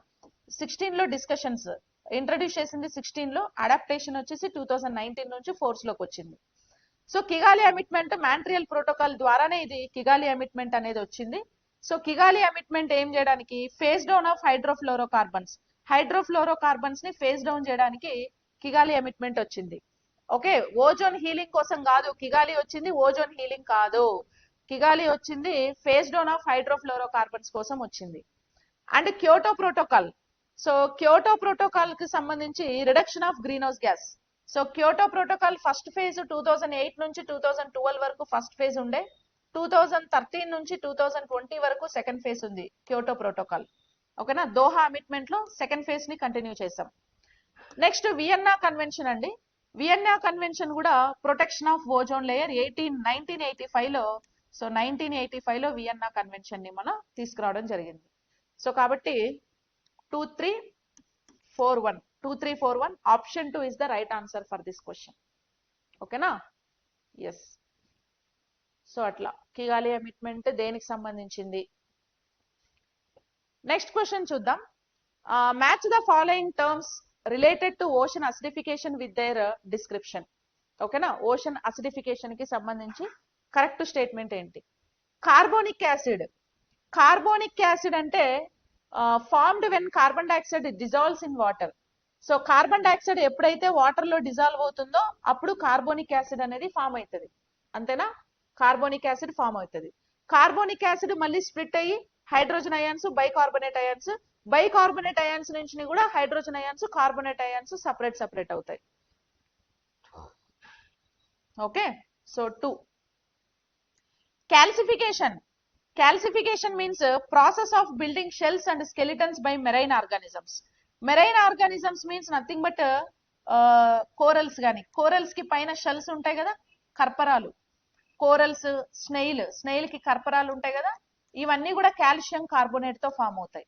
సో ఎప్పుడైతే కాల్సిఫికేషన్ జరుగుతుందో అప్పుడు కాల్షియం కార్బోనేట్ లో కార్బోనేట్ అయాన్స్ సపరేట్ అయిపోయి కాల్షియం రెండు సపరేట్ అయిపోతాయి. అప్పుడు ఈ కాల్షియం కార్బోనేట్ ఫార్మేషన్ జరగదు. ఆ షెల్స్ ఫామ్ అవ్వక వాటికి పాపం వాటి లైఫ్ కి థ్రెట్ ఉంటది అనమాట. ఓకేనా. అరగోనైట్. ఓకే, అరగోనైట్ అంటే it is kind of soluble form of calcium carbonate sensitive to ocean acidity అండి. అంటే అరగోనైట్ అనేది ఇది ఒక ప్రిసిపిటేషన్ అన్నమాట. ఈ ప్రిసిపిటేషన్ అనేది దేంతో తయారవుతుంది అని అంటే కాల్షియం కార్బోనేట్ తోని తయారయ్యేటువంటి ఒక ప్రిసిపిటేషన్ ని మనం, అంటే ఒక ఆమ్లత్వం, ఓకేనా, ఒక యాసిడ్ ఫామ్ లో ఉండేటువంటి ఒక ప్రిసిపిటేషన్ మంచులాగా ఫామ్ అయిపోతుంది. మంచులాగా ఒక ప్రిసిపిటేషన్ లాగా ఫామ్ అవుతుంది. ఈ ప్రిసిపిటేషన్ లాగా కాల్షియం కార్బోనేట్ మొత్తం ఫామ్ అయిపోవడం వల్ల షెల్స్ కి కాల్షియం కార్బోనేట్ స్కేర్సిటీ వచ్చేసి వాటి లైఫ్ అనేది థ్రెట్ లో పడుతుంది. PH scale. So pH scale అసిడిటీని, ఆల్కలినిటీని మెజర్ చేయడానికే కదా వాడేది. అది యాసిడా బేసా అని మెజర్ చేయడానికి పిహెచ్ స్కేల్ వాడారు. సో పిహెచ్ స్కేల్ ని కనిపెట్టిన సైంటిస్ట్ సోరెన్సన్ అండి. సో సోరెన్సన్ అనే సైంటిస్ట్ పిహెచ్ స్కేల్, పిహెచ్ అంటే పొటెన్షియల్ ఆఫ్ హైడ్రోజన్ ని పిహెచ్ అని పిలుస్తారు అనమాట. సో ఆప్షన్ 2 2341 అనేది మనకు కరెక్ట్ స్టేట్మెంట్ గా కన్సిడర్ చేస్తాం. Done, yes. Next see the next question. ఇక్కడ మీకు సమ్ ఇన్ఫర్మేషన్ ఇచ్చాను చూడండి. Carbonic acid chemical formula, that is H2CO3 is the chemical formula of carbonic acid formed when CO2 react with seawater. Carbon dioxide sea water తో react అయినప్పుడు ఇవి రెండు కలిసి carbonic acid ని ఫామ్ చేస్తాయి. Lowers ocean pH and causes ocean acidification. Oceans యొక్క pH ని తగ్గించేసి ఓషన్స్ లో ఆమ్లత్వాన్ని పెంచుతుంది. ఓషన్ పిహెచ్ 8.1 ఉంది, 8.2 ఉండేది ఒకప్పుడు. నెక్స్ట్ క్యాల్సిఫికేషన్ అంటే formation of calcium carbonate CaCO3 shells and skeletons. అంటే CaCO3 తో ఫామ్ అయ్యే ఒక ప్రిసిపిటేషన్ ని మనం ఏమంటాం, ప్రిసిపిటేషన్ కాదు, క్యాల్సిఫికేషన్ అంటే ఏంటంటే ఈ కాల్షియం అనేది కార్బన్ డైఆక్సైడ్ తో రియాక్ట్ అయ్యి కాల్షియం కార్బోనేట్ ఫార్మేషన్ జరుగుతుంది కదా, దీన్ని మనము క్యాల్సిఫికేషన్ అంటాం. ఈ కాల్షియం కార్బోనేట్ వల్లనే షెల్స్ ఫామ్ అవుతాయి. స్నేయిల్లో కానీ కోరల్స్ లో కానీ ఇట్లాంటి మెరైన్ అనిమల్స్ కి షెల్స్ ఫామ్ అవుతాయి. ఎసెన్షియల్ ఫర్ కోరల్స్, మొలస్కస్ అంటే స్నేయిల్స్, షెల్ ఫిషెస్ కి షెల్స్ ఉంటాయి కదా, ఆ షెల్స్ మొత్తం CaCO3 క్యాల్సిఫికేషన్ ద్వారానే ఫార్మేషన్ జరుగుతాయి. అరోగనైట్ అంటే a crystalline form of calcium carbonate. Calcium carbonate మొత్తం క్రిస్టలైన్ ఫామ్ లోకి, క్రిస్టల్స్ ఉంటాయి ఇట్లా చిన్న చిన్న క్రిస్టల్స్ లాగా, ఒక మంచు ముక్కలు ఉంటాయి చూసావా, అట్లా తయారవుతుంది. దట్ ఈస్ ప్రిసిపిటేషన్ అన్నమాట. So used by corals to build reefs, reduced availability. So వీటి అవైలబిలిటీ తగ్గిపోతుంది కాబట్టి కోరల్స్ అన్ని వీక్ అవుతాయి. ఇంకా పిహెచ్ స్కేల్ దేనికోసం, యాసిడా బేసా, సో స్టేటస్ ని మెజర్ చేయడం కోసం పిహెచ్ స్కేల్ ని యూజ్ చేస్తారు అనమాట. ఓకేనా, so that is some information. Next, match the following environmental impacts. So environmental impacts కి సంబంధించినటువంటి కరెక్ట్ స్టేట్మెంట్ ఏది? Coral bleaching. కోరల్ బ్లీచింగ్ అంటే ఏంటంటేనండి, కార్బన్ అబ్జార్ప్షన్ ని కోరల్ బ్లీచింగ్ అంటాం. కార్బన్ అబ్జార్ప్షన్, ఓకేనా, కార్బన్ అబ్జార్ప్షన్. కార్బన్ ఏవి, ఓషన్స్.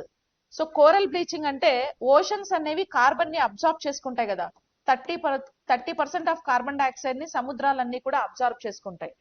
ఆ ఓషన్ కార్బన్ అబ్జార్ప్షన్ నే మనం కోరల్ బ్లీచింగ్ అనేసి పిలుస్తాం. సో ఆప్షన్ 3 కరెక్ట్ అన్నమాట. Next, stone cancer in Taj Mahal. So Taj Mahal కి స్టోన్ క్యాన్సర్ అనేది ఎలా వచ్చింది? Okay, sulphur dioxide. Stone cancer sulphur dioxide acid rains వల్ల స్టోన్ క్యాన్సర్ వస్తుంది. ఒక్క నిమిషం ఆగండి. Stone cancer in Taj Mahal. Taj Mahal కి స్టోన్ క్యాన్సర్ ఎట్లా వస్తుంది? యాసిడ్ రైన్స్ వల్ల వస్తుంది. Acid rains, sulphur dioxide, nitrous oxides, ఇవి రెండు కలిపితే మనకి యాసిడ్ రైన్స్ అనేవి ఫార్మేషన్ జరుగుతాయి కదా, సో యాసిడ్ రైన్ ఫార్మేషన్ జరుగుతాయి. So 1 is correct 1. Skin cancer and cataract. Skin cancer, cataract అంటే శుక్లాలు అంటాం. ఐస్ కి శుక్లాలు అనేటువంటి ఒక డిసీజ్ వస్తుంది. పైన ఏమవుతుందంటే వైట్ కలర్ క్లౌడ్స్ ఫామ్ అవుతాయి కళ్ళ పైన, రెటీనా పైన, దాన్నే క్యాట్రాక్ట్ అంటారు. ఇవి రెండు అల్ట్రావైలెట్ బి రేడియేషన్స్ కి ఎక్స్పోజ్ అవడం వల్ల వస్తాయి. స్కిన్ క్యాన్సర్ గానీ క్యాట్రాక్ట్స్ గానీ అల్ట్రావైలెట్ బి రేడియేషన్స్ కి మనం ఎక్కువగా ఎక్స్పోజ్ అయినప్పుడు వస్తాయి. ఓకేనా. Reduced aragonite saturation. So aragonite saturation అంటే ఓషన్ కార్బన్ అబ్జార్ప్షన్ అండి. Ocean carbon absorption. Reduced aragonite దేని వల్ల ఫామ్ అవుతుంది? కాల్షియం కార్బోనేట్ యొక్క క్రిస్టల్ ఫార్మేషన్. కాల్షియం కార్బోనేట్స్ అన్ని క్రిస్టల్ గా ఫామ్ అయితే, అంటే ఒక ప్రిసిపిటేషన్ లాగా ఫామ్ అయితే దాన్నే మనం అరగోనైట్ అంటాం. ఇప్పుడు అరగోనైట్ తగ్గింది అనుకోండి, దాని అర్థం ఏంటి? ఓషన్ కార్బన్ అబ్జార్ప్షన్ కూడా తగ్గినట్టే కదా. సో అప్పుడు దీనికి రిలవెంట్ ఆప్షన్ 3 అవుతుంది. కోరల్ బ్లీచింగ్ అంటే ఓషన్ వార్మింగ్ అండ్ అసిడిఫికేషన్ అండి. Okay, ocean warming and acidification is coral bleaching. Option 2 దీనికి. కోరల్ బ్లీచింగ్ అంటే ఏంటంటే పగడాల బ్లీచింగ్ అని అంటాం. సో సముద్రాలన్నీ వేడెక్కడం అండ్ అసిడిఫికేషన్, ఇవి రెండు కూడా కోరల్ బ్లీచింగ్ కి బెస్ట్ ఎగ్జాంపుల్స్. సో 2143 అవుతుంది చూడండి ఇక్కడ. Correct statement is 2143, not 3142. So 2143 is the right answer. Option 2 is a correct statement. Okay. Coral bleaching kemo ocean warming and acidification. Stone cancer in Taj Mahal kemo sulfur dioxide and acid rain. Skin cancer and cataracts కేమో increased UV radiation, UVB radiation, reduced aragonite saturation అంటే option 3. Okay, ocean carbon absorption వల్ల aragonite saturation అనేది తగ్గుతుంది. Done. Option 2 correct. So ఇక్కడ చూస్తే increase in see surface temperature, see surface temperature ఒకవేళ increase అయితే corals అన్ని ఏమైపోతాయి అంటే స్ట్రెస్ అవుతాయి. Corals become like stressed. Corals stress అయినప్పుడు అంటే కాల్షియం కార్బోనేట్ మొత్తం తగ్గిపోతుంది, స్ప్లిట్ అవుతుంది. జూగ్జాంథెల్లే ప్రొడ్యూస్ హార్మ్ఫుల్ కాంపౌండ్స్. జూగ్జాంథెల్లే అనేవి ఈ ఒక టైప్ ఆఫ్ ఆల్గేస్ అండి, శైవలాలు. ఈ ఆల్గేస్ అన్ని కోరల్స్ తో సింబయాటిక్ రిలేషన్షిప్ లో ఉంటాయి. ఓకే, సో జూగ్జాంథెల్లే అనే ఆల్గే కోరల్స్ రెండు సింబయాటిక్ రిలేషన్స్ లో ఉంటాయి. సో ఇప్పుడు కోరల్స్ ఏం చేస్తాయి అని అంటే, ఆల్గేస్ ఏమో ఫోటోసింథసిస్ లో ఇన్వాల్వ్ అయ్యి ఫుడ్ ప్రిపేర్ చేసి కోరల్స్ కి ఇస్తాయి. ఓకేనా, కోరల్స్ కి ఇస్తాయి. ఈ కోరల్స్ ఏం చేస్తాయి, ఇంకా కోరల్స్ కి డిఫరెంట్ కలర్స్ లో మనకి సముద్రాల్లో డిఫరెంట్ కలర్స్ ఆఫ్ కోరల్స్ కనిపిస్తాయి. అవన్నీ ఆల్గేస్ యొక్క కలర్స్, ఆల్గేస్ ప్రొవైడ్ చేసిన కలర్స్ వల్లనే కోరల్స్ కనిపిస్తాయి. ఈ కోరల్స్ ఏమో ఆల్గేస్ కి సమ్ మెరైన్ అనిమల్స్, ఇన్సెక్ట్స్ నుంచి ఆల్గేస్ ని ప్రొటెక్ట్ చేస్తాయి. అట్లా ఇవి రెండు రిలేషన్షిప్ లో ఉంటాయి. సో ఎప్పుడైతే ఓషన్ సర్ఫేస్ టెంపరేచర్ పెరుగుతుందో అప్పుడు కోరల్స్ ఏమైపోతాయి, స్ట్రెస్ అవుతాయి.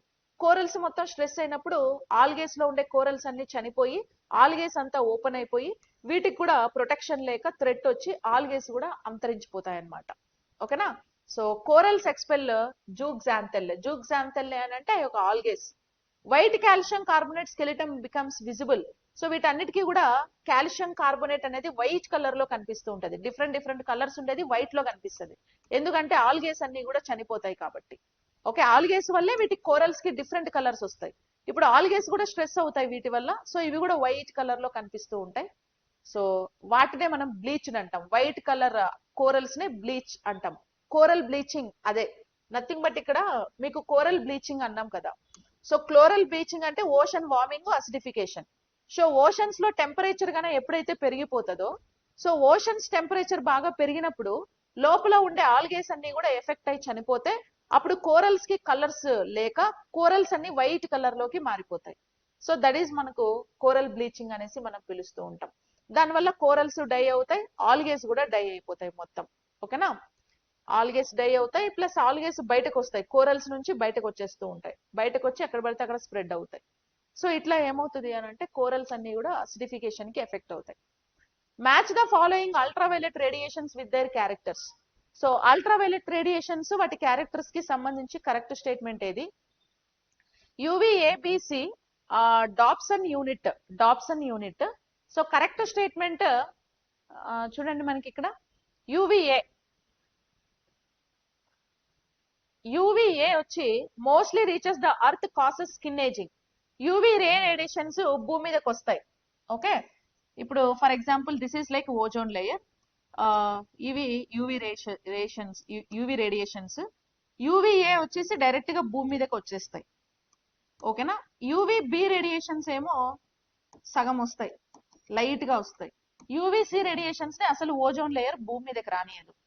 సో కాబట్టి UVA radiations mostly reaches the earth causes skin ageing. భూమి మీదకి మోస్ట్లీ రీచ్ అవుతాయండి. స్కిన్ ఏజింగ్ అంటే స్కిన్ అంతా ముడతలు పడిపోయి ఏజ్డ్ స్కిన్ లాగా కన్వర్ట్ అయిపోతుంది ఈ రేస్ కి ఎక్కువగా ఎక్స్పోజ్ అయితే. ఓకేనా, next UVB radiations. UVB radiations partially absorbed కదా. UVB radiations partially absorbed, causes sunburns and DNA damage. Sunburn అంటే సన్ స్ట్రోక్ రావడం, sunburn, sunstroke, dehydration రావడం ఇలాంటివి జరుగుతాయి. లోపల మనం బాడీలో ఉండే డిఎన్ఏస్ కూడా డ్యామేజ్ అయిపోతాయి అనమాట. ఓకేనా, డిఎన్ఏ డ్యామేజ్ అవుతుంది రేడియేషన్స్ బాగా ఎక్స్పోజ్ అయితే. ఇంకా యువిసి రేడియేషన్స్ వచ్చి completely absorbed by ozone. Ozone ఇది కంప్లీట్ గా అబ్జార్బ్ చేసేసి భూమి మీదకి రానికుండా చేస్తుంది. ఒకవేళ వస్తే దీని వల్ల కూడా సివియర్ క్యాన్సర్స్ అవి వస్తూ ఉంటాయి. అండ్ డాప్సన్ యూనిట్ అంటే measurement of ozone in a column of atmosphere. Yes, so ozone measurement ని మనం ఏమంటాం, డాప్సన్ యూనిట్ తో కొలుస్తాం. సో 3412 is the correct statement. 3412. So actually Dobson unit అంటే ఏంటంటే మనకి a heat absorbed by the ozone layer. Okay, దాన్నే మనం ఏమంటారంటే డాప్సన్ యూనిట్ అని పిలుస్తాం. సో 1 డాప్సన్ యూనిట్ మీన్స్, ఒక డాప్సన్ యూనిట్ అంటే ఏంటంటే, if all the ozone in a particular column of the atmosphere were brought down to the earth surface at standard temperature and pressure, it would form a layer 0.01 mm. Okay, అంటే for example ఇక్కడ 100 Dobson unit ఉందనుకోండి, example 100 Dobson unit ఉంటే 1 mm ozone layer అనేది form అవుతుంది. ఓకేనా, 1 mm ozone layer అనేది form అవుతుంది. 300 Dobson unit ఉంటే 3 millimeter ఓజోన్ లేయర్ అనేది ఫామ్ అవుతుంది. ఇది ఎంటైర్ అట్మాస్ఫియర్ లో ఉండే ఓజోన్ గా మనం కన్సిడర్ చేస్తాం. So if all the ozone in a particular column of the atmosphere were brought down to the earth surface, అంటే స్ట్రాటోస్ఫియర్ లో కదా మనకి ఓజోన్ ఎక్కువగా ఉంటది, స్ట్రాటోస్ఫియర్. ఈ స్ట్రాటోస్ఫియర్ లో ఉండే ఓజోన్ ఎప్పుడైతే ఎర్త్ అట్మాస్ఫియర్ లోకి వస్తుందో, ఎర్త్ అట్మాస్ఫియర్ లోకి, సో ఎర్త్ అట్మాస్ఫియర్ లోకి వచ్చినప్పుడు ఈ ఎర్త్ అట్మాస్ఫియర్ లో ఉండేటువంటి ఓజోన్ ని, ఎంత ఓజోన్ ఎర్త్ అట్మాస్ఫియర్ లోకి వచ్చిందో దాన్నే మనం కొలవడాన్ని డాప్సన్ యూనిట్ తోని మనం కొలుస్తాం అనమాట, దాని టెంపరేచర్ గాని ప్రెషర్ గాని. సో ఇట్లా ఓజోన్ ఏమైంది, స్ట్రాటోస్ఫియర్ లో ఉండే ఓజోన్ ఎంటైర్ గా అట్మాస్ఫియర్ లోకి వచ్చేస్తుంది. If all ozone is compressed to earth surface, okay, 300 DU ఉంటే థిక్నెస్ వచ్చేసి 3 mm ఉంటదండి. సో ఎక్కువగా మనకి ఓజోన్ థిక్నెస్ స్ట్రాటోస్ఫియర్ లోనే ఉంటది. స్ట్రాటోస్ఫియర్ లో ఉండే ఓజోన్ ఎప్పుడైతే ఎర్త్ అట్మాస్ఫియర్ లోకి వస్తుందో, ఎర్త్ అట్మాస్ఫియర్ లో ఫార్మేషన్ అయిన ఓజోన్ థిక్నెస్ నే మనము దేంతో కొలుస్తాం, డాప్సన్ యూనిట్స్ తోని మనం మెజర్ చేస్తాం అన్నమాట. ఓకేనా, so that is like Dobson units. So ozone measurement కోసము వచ్చిందనేసి మనం చెప్పొచ్చు. ఇప్పుడు ఫర్ ఎగ్జాంపుల్ 250 to 350 DU, ఇది నార్మల్ ఓజోన్ కాన్సన్ట్రేషన్ అండి. ఇది ఎక్కడైనా ఉంటుంది, దీనివల్ల ప్రాబ్లం ఏం లేదు ఓజోన్ కి. 300 DU ఉంటే గ్లోబల్ యావరేజ్ ఓజోన్ లెవెల్ అది. బిలో 220 DU ఉంటే ozone hole, especially over Antarctica. So అంటార్కిటికాలో ఓజోన్ లేయర్ ఫామ్ అవుతుంది కదా, అంటార్కిటికాలో ఏ సీజన్ లో, స్ప్రింగ్ సీజన్ లో. సో స్ప్రింగ్ సీజన్ లో అంటార్కిటికాలో బిగ్ ఓజోన్ మనకు కనిపిస్తుంది. ఓకేనా, బిగ్ ఓజోన్. ఎందుకంటే ఆ సీజన్ లో అంటార్కిటికాలో చాలా చల్లగా ఉంటది అనమాట, కోల్డ్ ఎక్కువ ఉంటది. నెక్స్ట్ కమింగ్ సమ్మర్ కదా, ఈ నెక్స్ట్ సమ్మర్ సీజన్ లో ఈ క్లౌడ్స్ అన్ని కూడా దాంతో కలిసి ఓజోన్ పొల్యూషన్ ని ఎక్కువగా చేసేస్తాయి ఇవి. అబోవ్ 350 DU ఉంటే higher than average ozone concentration. Ozone concentration average కంటే ఎక్కువ ఉన్నట్టు, యావరేజ్ కంటే ఎక్కువ కాన్సన్ట్రేషన్ ఉన్నట్టు ఓజోన్. ఓకేనా, సో కాబట్టి 250 to 350 మాత్రమే మనం ఓజోన్ కాన్సన్ట్రేషన్ ని మెయింటైన్ చేసుకోవాలి. ఇండియాలో 280 to 320 DU ఉందండి ozone level. So it's normal in India. Antarctica during ozone whole season అంటే స్ప్రింగ్ సీజన్, వసంత ఋతువు. స్ప్రింగ్ సీజన్ ఎప్పుడు, సెప్టెంబర్ అక్టోబర్ నవంబర్ ఈ టైంలో. ఓకేనా, సెప్టెంబర్ అక్టోబర్ నవంబర్ ఈ టైంలో అంటార్కిటికాలో బిగ్గెస్ట్ ఓజోన్ హోల్ అనేది ఫార్మేషన్ జరుగుతుంది.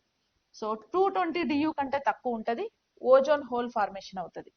ట్రాపికల్ రీజియన్స్ లో 250 నుంచి 300 DU ఉంటది, మోడరేట్ ఓజోన్ ఉంటది. మన ఇండియాలో అయితే నార్మల్ ఓజోన్ ఉందండి, మోడరేట్ కంటే కొంచెం ఎక్కువ అన్నమాట, that is normal thing. Okay, so ఇవి ఓజోన్ లెవెల్స్, మనం వాటిల్లో మెజర్ చేస్తాం ozone levels. Done, yes. Next question, see the next question.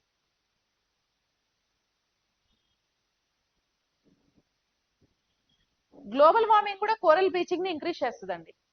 Okay, global warming కూడా కోరల్ బ్లీచింగ్ ని ఇంక్రీజ్ చేస్తుంది. ఓకేనా, yes.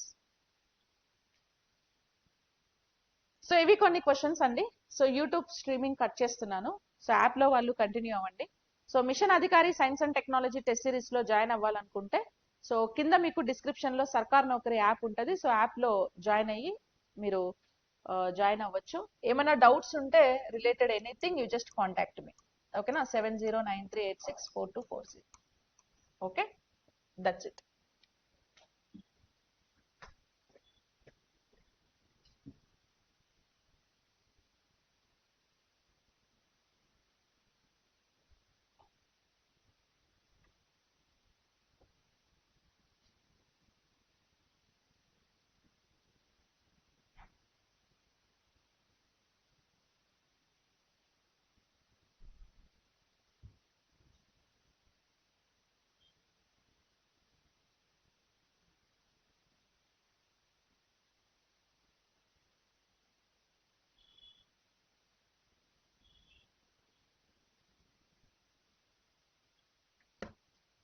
Yes, so next question, see the question. Calcium sulfate. So calcium sulphate అనేది మనకి ఎలా ఫామ్ అవుతుంది? Formed due to the action of acid rain on marble. Okay, formed due to the action of acid rain on marble. So calcium sulphate అనేది మనకి పాలరాయిపై ఆమ్ల వర్షం చర్య కారణంగా ఏర్పడుతుంది. మార్బల్స్ పైన యాసిడ్ రైన్స్ పడతాయి కదా, యాసిడ్ రైన్స్ పడినప్పుడు కాల్షియం సల్ఫేట్ అనేది ఫార్మేషన్ జరుగుతుంది. So option 1 correct. Methyl bromide. So methyl bromide అనేది it is a potent agriculture ozone depleting substance అండి. వ్యవసాయంలో వాడే బలమైన ఓజోన్ క్షీణత పదార్థం. సో వ్యవసాయంలో మిథైల్ బ్రోమైడ్ ని ఎక్కువగా యూజ్ చేస్తాం. ఓజోన్ డిప్లెటింగ్ సబ్స్టెన్స్ గా దీన్ని మనం కన్సిడర్ చేస్తాం. ఓకేనా. Next bicarbonate. So bicarbonate formed during ocean acidification reducing available carbonate. Yes, available carbonate మొత్తం రెడ్యూస్ అయిపోద్ది. ఏం ఇంక్రీజ్ అవుద్ది? H+ అయాన్స్ ఇంక్రీజ్ అవుతాయి, అవైలబుల్ కార్బోనేట్ మొత్తం ఏమవుద్ది? డిక్రీజ్ అవుద్ది. And scrubbers industrial equipment use to remove sulphur dioxide from exhaust gases. So మనం industries లో ఈ స్క్రబ్బర్స్ ని ఎక్కువగా యూజ్ చేస్తాం.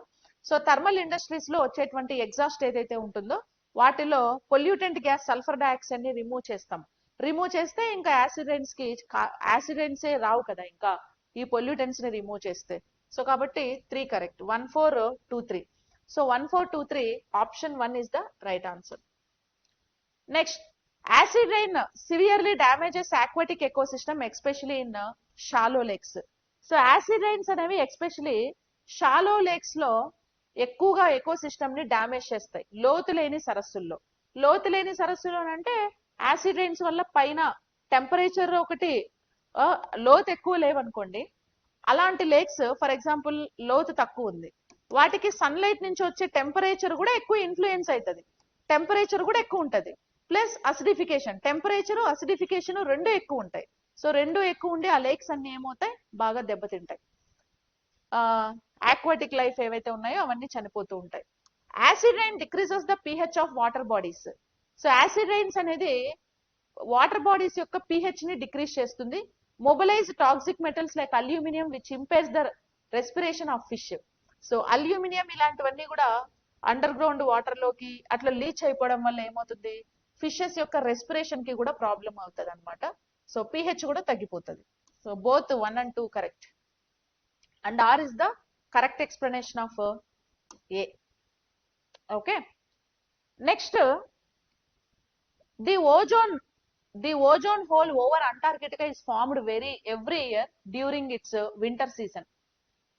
సో ఓజోన్ హోల్ అంటార్కిటికాలో ఫామ్ అయ్యే ఓజోన్ హోల్ వింటర్ సీజన్ లో కాదండి, స్ప్రింగ్ సీజన్ లో ఫామ్ అవుతుంది. ఏ సీజన్? Spring season. So spring season లో ఇది ఫామ్ అవుతుంది, not in winter season. So ఇది wrong statement. Polar stratospheric clouds provide a surface for chlorine compounds to convert into ozone destroying forms under extreme cold conditions. Yes, polar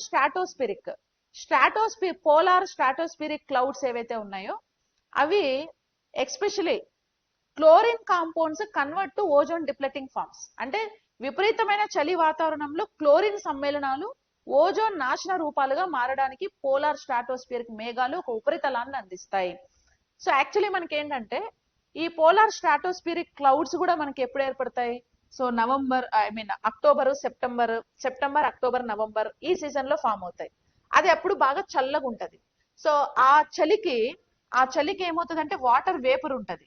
ఏవైతే ozone depleting substances ఉన్నాయో chlorofluoro carbons కానీ లేకపోతే carbon tetrafluoride కానీ ఇలాంటివన్నిటిపైన బాగా చల్లగా ఉంటది కాబట్టి ఆ క్లౌడ్స్ ఉంటాయి కదా బాగా చల్లగా, ఆ వాటర్ అంతా కూడా వీటి చుట్టూ చేరిపోయి వీటిని పెద్ద పెద్ద కాంపోనెంట్స్ గా మార్చేస్తాయి. పార్టికల్స్ బిగ్ సైజ్ పార్టికల్స్ గా కన్వర్ట్ అవుతాయి.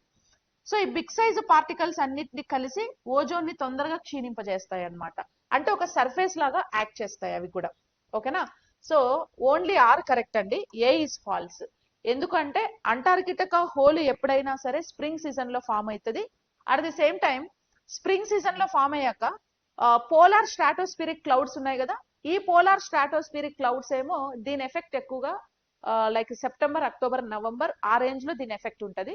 సో వాటిలో ఉండే వెట్ అయితే ఏమవుతుందంటే ఈ ఓజోన్ డిప్లెటింగ్ సబ్స్టాన్సెస్ లో చేరి పార్టికల్స్ ని పెద్దవి చేసేసి ఇంకా ఈజీగా ఓజోన్ ని తొందరగా డిస్ట్రాయ్ చేసేస్తుంది అనమాట.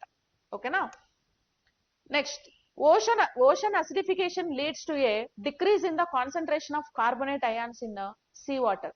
సో ఓషన్ అసిడిఫికేషన్ లో కార్బొనేట్ అయాన్స్ అనేవి డిక్రీజ్ అవుతాయా ఇంక్రీజ్ అవుతాయా అని అంటే డిక్రీజ్, కార్బొనేట్ అయాన్స్ అనేవి డిక్రీజ్ అవుతాయి, హైడ్రోజన్ అయాన్స్ ఏమో ఇంక్రీజ్ అవుతాయి. సో ఇది correct. When carbon dioxide dissolved in sea water it form carbonic acid. When release hydrogen ions that bind with carbonate ions to form bicarbonate. Yes. So both A and R correct. ఓకేనా. ఎప్పుడైతే carbon dioxide water తో react అవుతుందో so అప్పుడు bicarbonate ions form అవుతాయి. ఆ bicarbonate ions మళ్ళీ hydrogen తో react అవుతాయి. సారీ, కార్బోనేట్ అయాన్స్ ఫామ్ అవుతాయి. ఈ కార్బోనేట్ అయాన్స్ హైడ్రోజన్ తో రియాక్ట్ అయ్యి బైకార్బోనేట్ అవుతాయి. ఓకే. దీనివల్ల shells, marine animals shells effect అవుతాయి. Next, acid rain causes nutrient depletion in forest soils leading to reduced tree growth. అంతేనా. యాసిడ్ రైన్స్ వల్ల forest soils లో న్యూట్రిషన్ మొత్తం తగ్గిపోతుంది అండ్ ట్రీ గ్రోత్ ఏమైపోతుంది, చెట్లు పెరగడం అన్ని కూడా తగ్గిపోతాయి. న్యూట్రిషన్ తగ్గితే ఆటోమేటిక్ గా చెట్లు గ్రో అవ్వడం కూడా తగ్గిపోతాయి. Hydrogen ions form acid rain replace essential nutrients like calcium and magnesium on soil particles washing them away into the ground water. Yes, hydrogen ions, acid rains నుంచి వచ్చిన hydrogen ions ఏవైతే ఉన్నాయో ఇవన్నీ కూడా soil లో ఉండేటువంటి calcium, magnesium ఇలాంటి వాటన్నిటిని రీప్లేస్ చేసేస్తాయి. రీప్లేస్ చేసేసి గ్రౌండ్ వాటర్ నుంచి వాటిని పక్కకు తప్పించేస్తాయి అన్నమాట. దానివల్ల పంటలకి కూడా ఎఫెక్ట్ అవుతుంది. ఓకేనా. ఇప్పుడు సాయిల్ ఉంది కదా, ఈ సాయిల్లో హైడ్రోజన్ అయాన్స్ ఎక్కువైపోయి సాయిల్లో ఉండేటువంటి కాల్షియం ని కానీ మెగ్నీషియం వీటన్నిటిని రీప్లేస్ చేసేస్తాయి. రీప్లేస్ చేసేసడం వల్ల ఏమవుతుంది, అగ్రికల్చర్ కూడా తగ్గిపోతుంది, మొక్కలు సరిగా పెరగలేవు. Next, the Kigali amendment is an international agreement phase out of hydrochlorocarbon to protect the ozone layer. So ఇక్కడ చూడండి, ఇది రాంగ్ స్టేట్మెంట్ అవుతుందండి. ఎందుకంటే Kigali amendment is an international agreement to phase out hydrofluorocarbons వరకు okay, to protect ozone layer అనేది wrong. Kigali amendment ozone layer protection కి కాదు. ఎందుకంటే Kigali amendment reduction of hydrofluorocarbons, అసలు hydrofluorocarbon non ozone depleting substance కదా. So కాబట్టి to protect the earth అని రాసుకోవచ్చు, లేదా to reduce the green house gases అని రాయొచ్చు, ఓజోన్ లేయర్ అని రాయకూడదు. సో ఇది రాంగ్ స్టేట్మెంట్. ఆ చిన్న లైన్ మీరు చూసుకోవాలి. Hydrofluorocarbons are powerful green house gases but they do not deplete the ozone layer. అంతే, హైడ్రోఫ్లోరోకార్బన్స్ అనేవి పవర్ఫుల్ ఓజోన్ డిప్లెటింగ్ సబ్స్టాన్సెస్ కాదు, పవర్ఫుల్ గ్రీన్ హౌస్ గ్యాస్. అది పవర్ఫుల్ గ్రీన్ హౌస్ గ్యాస్. ఓకేనా. గ్లోబల్ వార్మింగ్ ని కంట్రోల్ చేయడానికి use చేస్తారు. అది ozone depleting substance అయితే కాదు. So 4 correct. Next, implementing flue gas desulphurisation in the thermal power plants directly mitigate the problem of ocean acidification. Correct. ఇప్పుడు thermal power plants లో implementation flu gas desulphurisation in thermal power plants directly mitigates the problem of ocean acidification. ఓకేనా. ఇది wrong statement అండి. ఇది wrong statement. ఎందుకు, ocean acidification ఎలా వస్తుంది అని చెప్పాం, by the absorbing of environmental carbon dioxide వల్ల ఓషన్ అసిడిఫికేషన్ వస్తుంది. మరి ఎఫ్జిడి ఏం చేస్తుంది, డీసల్ఫరైజేషన్ అంటే థర్మల్ ఇండస్ట్రీస్ నుంచి వచ్చినటువంటి పొగలో ఈ సల్ఫర్ డైఆక్సైడ్ ని ఫిల్టర్ చేసేస్తుంది. దానివల్ల ఎన్విరాన్మెంట్ లోకి సల్ఫర్ డైఆక్సైడ్ రాదు. సల్ఫర్ డైఆక్సైడ్ తగ్గితే ఏం తగ్గినట్టు, యాసిడ్ రైన్స్ తగ్గినట్టు. యాసిడ్ రైన్స్ తగ్గినట్టు, ఓషన్ అసిడిఫికేషన్ కాదు. యాసిడ్ రైన్స్ ఒకటే రీజన్ కాదు, ఓషన్ అసిడిఫికేషన్ కి main reason absorbing the environmental carbon dioxide. దానివల్ల ఓషన్ అసిడిఫికేషన్ జరిగేది. దీనివల్ల యాసిడ్ రైన్స్ తగ్గుతాయి కానీ ఓషన్ అసిడిఫికేషన్ డైరెక్ట్ గా తగ్గదు, ఇండైరెక్ట్ గా ఓకే, డైరెక్ట్ గా తగ్గదు. సో ఇది wrong statement. And FGD technology removes sulfur dioxide from exhaust emissions, yes, which is the primarily gas responsible for lowering the pH of the oceans. So ocean యొక్క pH తగ్గించడానికి oceans యొక్క pH తగ్గించడానికి ఇది help అవుతుంది అన్నాడు. So ocean pH ఇది తగ్గించదు. This is reason for acid rain కదా, ఓషన్ కి దీనికి సంబంధమే లేదు. సో కాబట్టి ఏ ఫాల్స్ ఆర్ కూడా ఫాల్సే, రెండు ఫాల్సే. A false R false. ఓకేనా? ఓషన్ అసిడిఫికేషన్ కి దీనికి సంబంధం లేదు, ఇది యాసిడ్ రైన్స్ ని కంట్రోల్ చేస్తుంది. In the context of the environment, which of the following best to describe the phenomenon of wet deposition. So wet deposition, wet అంటే తేమ ఉండాలి, డ్రై డిపాజిషన్ వేరు, వెట్ డిపాజిషన్ వేరండి. So the process by which acidic pollutants are washed out of the atmosphere by rain, snow are fog is the correct answer. వాన, మంచు లేదా పొగమంచు ద్వారా వాతావరణం నుండి ఆమ్ల కాలుష్య కారకాలు కొట్టుకుపోయే ప్రక్రియ. ఓకే, వాతావరణం నుండి ఆమ్ల కాలుష్య కారకాలు, ఓకే, కాలుష్య కారకాలు అంటే సల్ఫర్ డయాక్సైడ్ కానీ నైట్రస్ ఆక్సైడ్ కానీ ఇలాంటివన్నీ కొట్టుకుపోయే ప్రక్రియ, దీన్నే మనం wet deposition. Actually wet deposition కి డ్రై డిపాజిషన్ కి డిఫరెన్స్ ఏందో తెలుసా? డ్రై అంటే direct settling of acidic gases and particles on land, water, buildings and vegetation without precipitation. అంటే డ్రై అంటే ప్రిసిపిటేషన్ కాకుండా డైరెక్ట్ గా ల్యాండ్ మీద కానీ వాటర్ లో కానీ బిల్డింగ్ లో కానీ అసిడిక్ గ్యాసెస్ అనేవి అట్లే సెటిల్ అవుతాయి. Nitrous oxides, sulphur dioxides gas form లోనే సెటిల్ అవుతాయి. ఇక్కడ ఏమవుతుంది? Removal of acidic pollutants from the atmosphere through precipitation. So precipitation form అయ్యి ఏవి? Rain, snow, fog, sleet, hail, ఇవన్నీ తేమగా ఉంటాయి కదా, ఇవన్నీ ఏం చేస్తాయి అని అంటే ఈ తేమగా ఉండే ఆ తేమ పార్టికల్స్ తోని ఎన్విరాన్మెంట్ లో ఉండే సల్ఫర్ డయాక్సైడ్, నైట్రస్ ఆక్సైడ్ ని ఆ పార్టికల్స్ ని అటాచ్ చేసేసుకుంటాయి. అటాచ్ చేసుకుని ఏం చేస్తాయి? ఎన్విరాన్మెంట్ లో పొల్యూటెంట్స్ ని రిమూవ్ చేసేస్తాయి. ఓకేనా? ఆ వెట్ పార్టికల్స్ అన్ని ఈ పార్టికల్స్ ని అబ్జార్బ్ చేసేసుకుంటాయి అన్నమాట. మీడియం వచ్చి డ్రై డిపాజిషన్ లో రెయిన్, స్నో అవసరం లేదు, వీటికి రెయిన్, స్నో, ఫాగ్, క్లౌడ్స్ ఇవన్నీ కూడా అవసరం. వాటితోనే ఈ పార్టికల్స్ అన్ని, డస్ట్ పార్టికల్స్ అన్ని కలిసి పెద్ద పెద్ద పార్టికల్స్ గా కన్వర్ట్ అవుతాయి. ప్రాసెస్ వచ్చి pollutants directly settle due to the gravity or contact with surfaces. Surface యొక్క గ్రావిటీ వల్ల లేదా డైరెక్ట్ కాంటాక్ట్ అవుతాయి. ఇవేమో వాటర్ తో కలుస్తాయి, వాటర్ తో కలిసి మంచు రూపంలో కిందకు వస్తాయి. ఓకేనా? Main pollutants sulphur dioxide, nitrous oxide, sulphates, nitrates, dust particles. ఇక్కడ sulphur dioxide, nitrous oxides converted into sulphuric acid and nitric acid. Okay, nitric acid ఎందుకు? వాటర్ తో కలుస్తున్నాయి కదా, వర్షం పడినప్పుడు వాటర్ తో కలిసి యాసిడ్ లాగా ఫామ్ అవుతాయి. ఇవేమో chemical form, mostly gases and fine particles.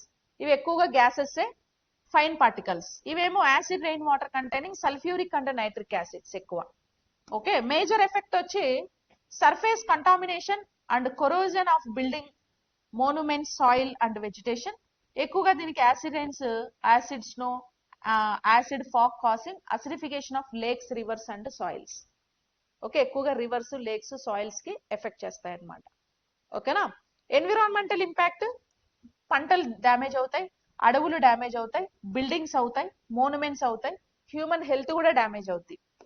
And acidifies lakes, kills aquatic life, kill అవుతుంది. Damages forest and corrodes monuments effect అవుతాయి. ఓకే, ఎగ్జాంపుల్ వచ్చి SO2 particles settle on the Taj Mahal వచ్చి డ్రై డిపాజిషన్. ఓకేనా? Forest, lakes లో wet deposition ఉంటుంది. అంటే దానికి wet కావాలండి, అది వాటర్ త్రూ కావచ్చు, మంచు త్రూ కావచ్చు, స్నోఫాల్ కావచ్చు, ఏదో ఒకటి. ఆ పొల్యూటెంట్స్ ఆ మంచుతో కలిసి అట్రాక్ట్ అయ్యి పెద్ద పార్టికల్స్ అవుతాయి. ఇవేమవుతాయి? డస్ట్ పార్టికల్స్ అవుతాయి. Okay, yeah. So next question, which of the following are the correct reasons by coral reefs are highly sensitive to ocean acidification? So ocean acidification, coral reefs ఎట్లా highly sensitive? Lower pH dissolve the calcium carbonate structures of existing reefs. yes, pH తక్కువైతే acidification అవుతుంది. ఈ acidification వల్ల calcium carbonate structures అన్ని మారిపోతాయి. CaCO3 structures అన్ని మారిపోయి precipitation form లోకి వచ్చేసి కోరల్స్ అన్ని ఎఫెక్ట్ అవుతాయి. ఓకేనా? Acidification increases the ocean temperature causing instant coral bleaching.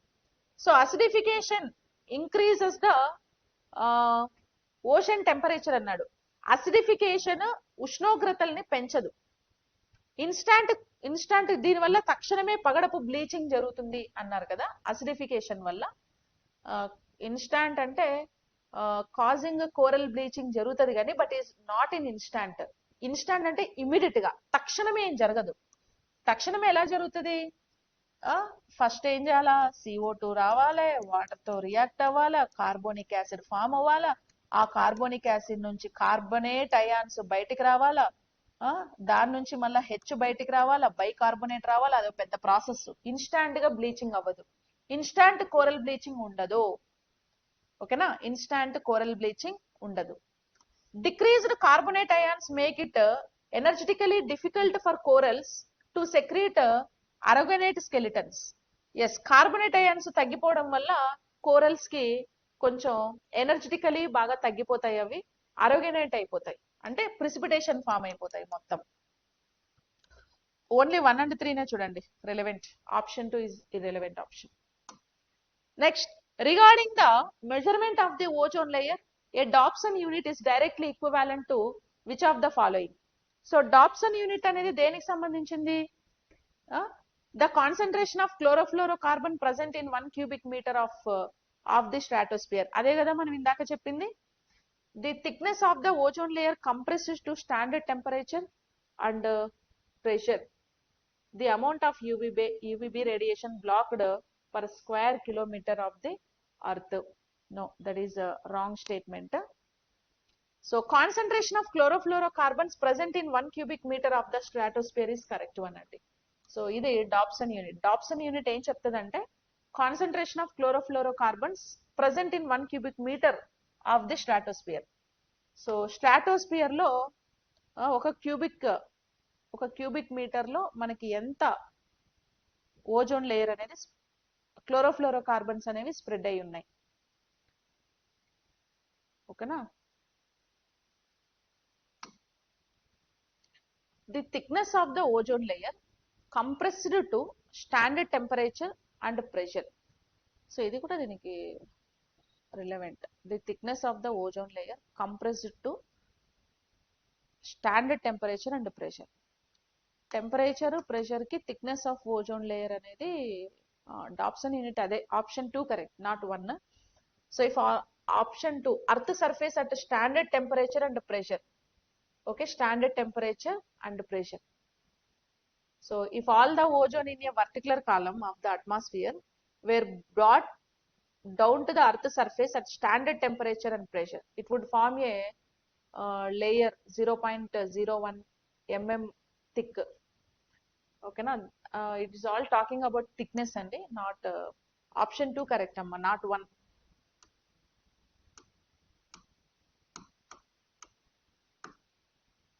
Okay, option 2, sorry, option 2 correct, not 1.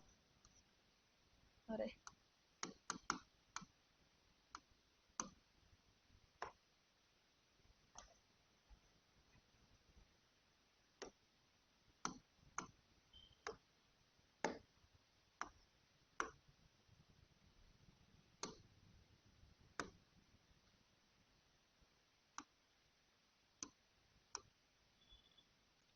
Option 2 correct రాసుకోండి. Okay, yeah, option 2 correct. Next, the National Clean Air Program of India aims to tackle air pollution comprehensively in the context of acid rain precursors. Which of the following steps are mandated under major thermal power plant emission norms in India? Okay, national clean air programme గురించి ఇక్కడ మాట్లాడుతున్నారు. National clean air programme. National clean air programme లో installation of electrostatic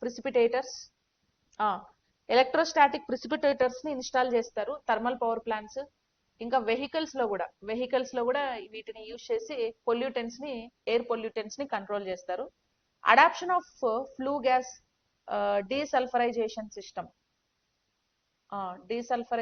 system, complete switch from coal to natural gas by 2030. Okay, ఇది wrong statement అండి. అంటే complete switch coal to natural gas by 2030. Complete గా 30% తగ్గిస్తామని చెప్పాం, complete గా phase out చేయడం. Fossil fuels ని complete గా ఇప్పుడప్పుడే ఫేజ్ అవుట్ చేయలేము. సో ఇది wrong. Only 1, 2 correct. Option 1 correct. Okay, gas desulphurisation systems ని థర్మల్ పవర్ ప్లాంట్స్ లో యూజ్ చేస్తారు. ఎలక్ట్రోస్టాటిక్ ప్రిసిపిటేటర్స్ ని కూడా ఆటోమొబైల్ ఇండస్ట్రీస్ లో యూజ్ చేసి సో హార్మ్ఫుల్ గ్యాసెస్ ని హార్మ్ఫుల్ లెస్ గ్యాసెస్ గా కన్వర్ట్ చేసి ఎన్విరాన్మెంట్ లోకి రిలీజ్ చేస్తాం. Sustainable development goal 14 life below water included specific targets. Which of the following is a direct target under SDG 14 regarding ocean chemistry? Okay, minimize and address the impact of ocean acidification, including through enhanced scientific cooperation at all levels. Okay, so minimize and address the impact of ocean acidification. So ocean acidification ni మనం reduce చేయాలా.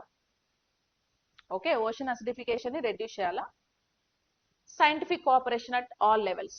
Okay, కొన్ని researches అవి ఇవి చేసుకొని ఇక్కడ ఏవైతే మనం equipments వాడామో అట్లాంటివి వాడి పొల్యూషన్ లెస్ గ్యాసెస్ ని ఎన్విరాన్మెంట్ లోకి రిలీజ్ చేస్తే ఓషన్ అసిడిఫికేషన్, యాసిడ్ రైన్స్ అన్ని కూడా కంట్రోల్ అవుతాయి. ఓకేనా, సో ఆప్షన్ 2 అనేది కరెక్ట్ ఆన్సర్. దీనివల్ల సస్టైనబుల్ డెవలప్మెంట్ గోల్ 14 ని మనం ఫాలో అవుతాం. In the contest of ozone layer depression, what is the significance of polar vortex? So what is the significance of polar vortex? Polar vortex ante it traps cold air over the poles during winter, facilitating the formation of polar stratosphere clouds is correct one. So ikkada polar vortex ante entante, a polar vortex is a large persistent rotating mass of extremely cold. Okay, large persistent rotating mass of extremely cold. Polar vortex means extremely cold, low pressure air that surrounding the north pole. So north pole mottam low pressure air untadi, and south pole means Antarctica. North pole is Arctic, south pole is Antarctic in the stratosphere and upper troposphere. So upper troposphere lo, stratosphere lo, Arctic పోల్లో, Antarctica పోల్లో ఏర్పడేటువంటి so low pressure air అన్నమాట. Okay, this is like spring season. Spring season లోనే ozone hole form అవుతుంది అని చెప్పాను, గుర్తుందా? Spring season లో అది కూడా సౌత్ పోల్. సౌత్ పోల్ లో స్ప్రింగ్ సౌత్ ఇక్కడ ఏం ఫామ్ అవుతుంది? Antarctica south pole biggest large ozone hole అనేది ఇక్కడ ఫామ్ అవుతుంది. Okay, polar vortex isolates air అంటే it's kind of extremely cold and లో ప్రెషర్ ఎయిర్. ఇదంతా కూడా కోల్డ్ అండ్ లో ప్రెషర్ ఎయిర్. దాన్నే మనం పోలార్ వర్టిక్స్ అనేసి పిలుస్తూ ఉంటారు. పోలార్ రీజియన్స్ లో ఫామ్ అవుతాయి ఇవి. ఓకేనా, వింటర్ సీజన్ లో, స్ప్రింగ్ సీజన్ లో. వింటర్ సీజన్ అంటే సెప్టెంబర్, అక్టోబర్, నవంబర్ ఆ టైంలో ఈ polar vortex isolates air form అవుతుంది. స్ప్రింగ్ సీజన్ లోనేమో ఓజోన్ హోల్ అనేది ఫార్మేషన్ జరుగుతుంది. Okay, first polar winter. Polar winter లో no sunlight for several months. Sunlight ఎక్కువ ఉండదు కొన్ని months. Extremely cold air develops. Sunlight లేదు కాబట్టి ఎక్కువగా చల్లటి గాలి ఫామ్ అవుతుంది. గాలి చల్లగా ఉంది కాబట్టి ప్రెషర్ కూడా చాలా లో ప్రెషర్ ఉంటుంది. Strong westerly winds rotate around the pole. So గాలి కూడా చాలా వెయిట్ లెస్ ఉంటుంది కాబట్టి పోల్ చుట్టూ మంచిగా స్ట్రాంగ్ విండ్స్, గాలులంతా కూడా వలయాకారంలో తిరుగుతూ ఉంటాయి. దాన్నే మనం పోలార్ వర్టిక్స్ అని అంటాం. Okay, this is the polar Vortex. ఎప్పుడు? వింటర్ సీజన్ లో ఫామ్ అవుతుంది. వింటర్ సీజన్ లో బాగా కోల్డ్ ఎక్కువ ఉంటది, చల్ల గాలి ఉంటది. చల్లగాలి వెయిట్ లెస్ ఉంటది. స్ట్రాటోస్ఫియర్ లో అలా రొటేట్ అవుతూ ఉంటది పోలార్ చుట్టూ. That is polar Vortex. Consider the following complex environmental interactions.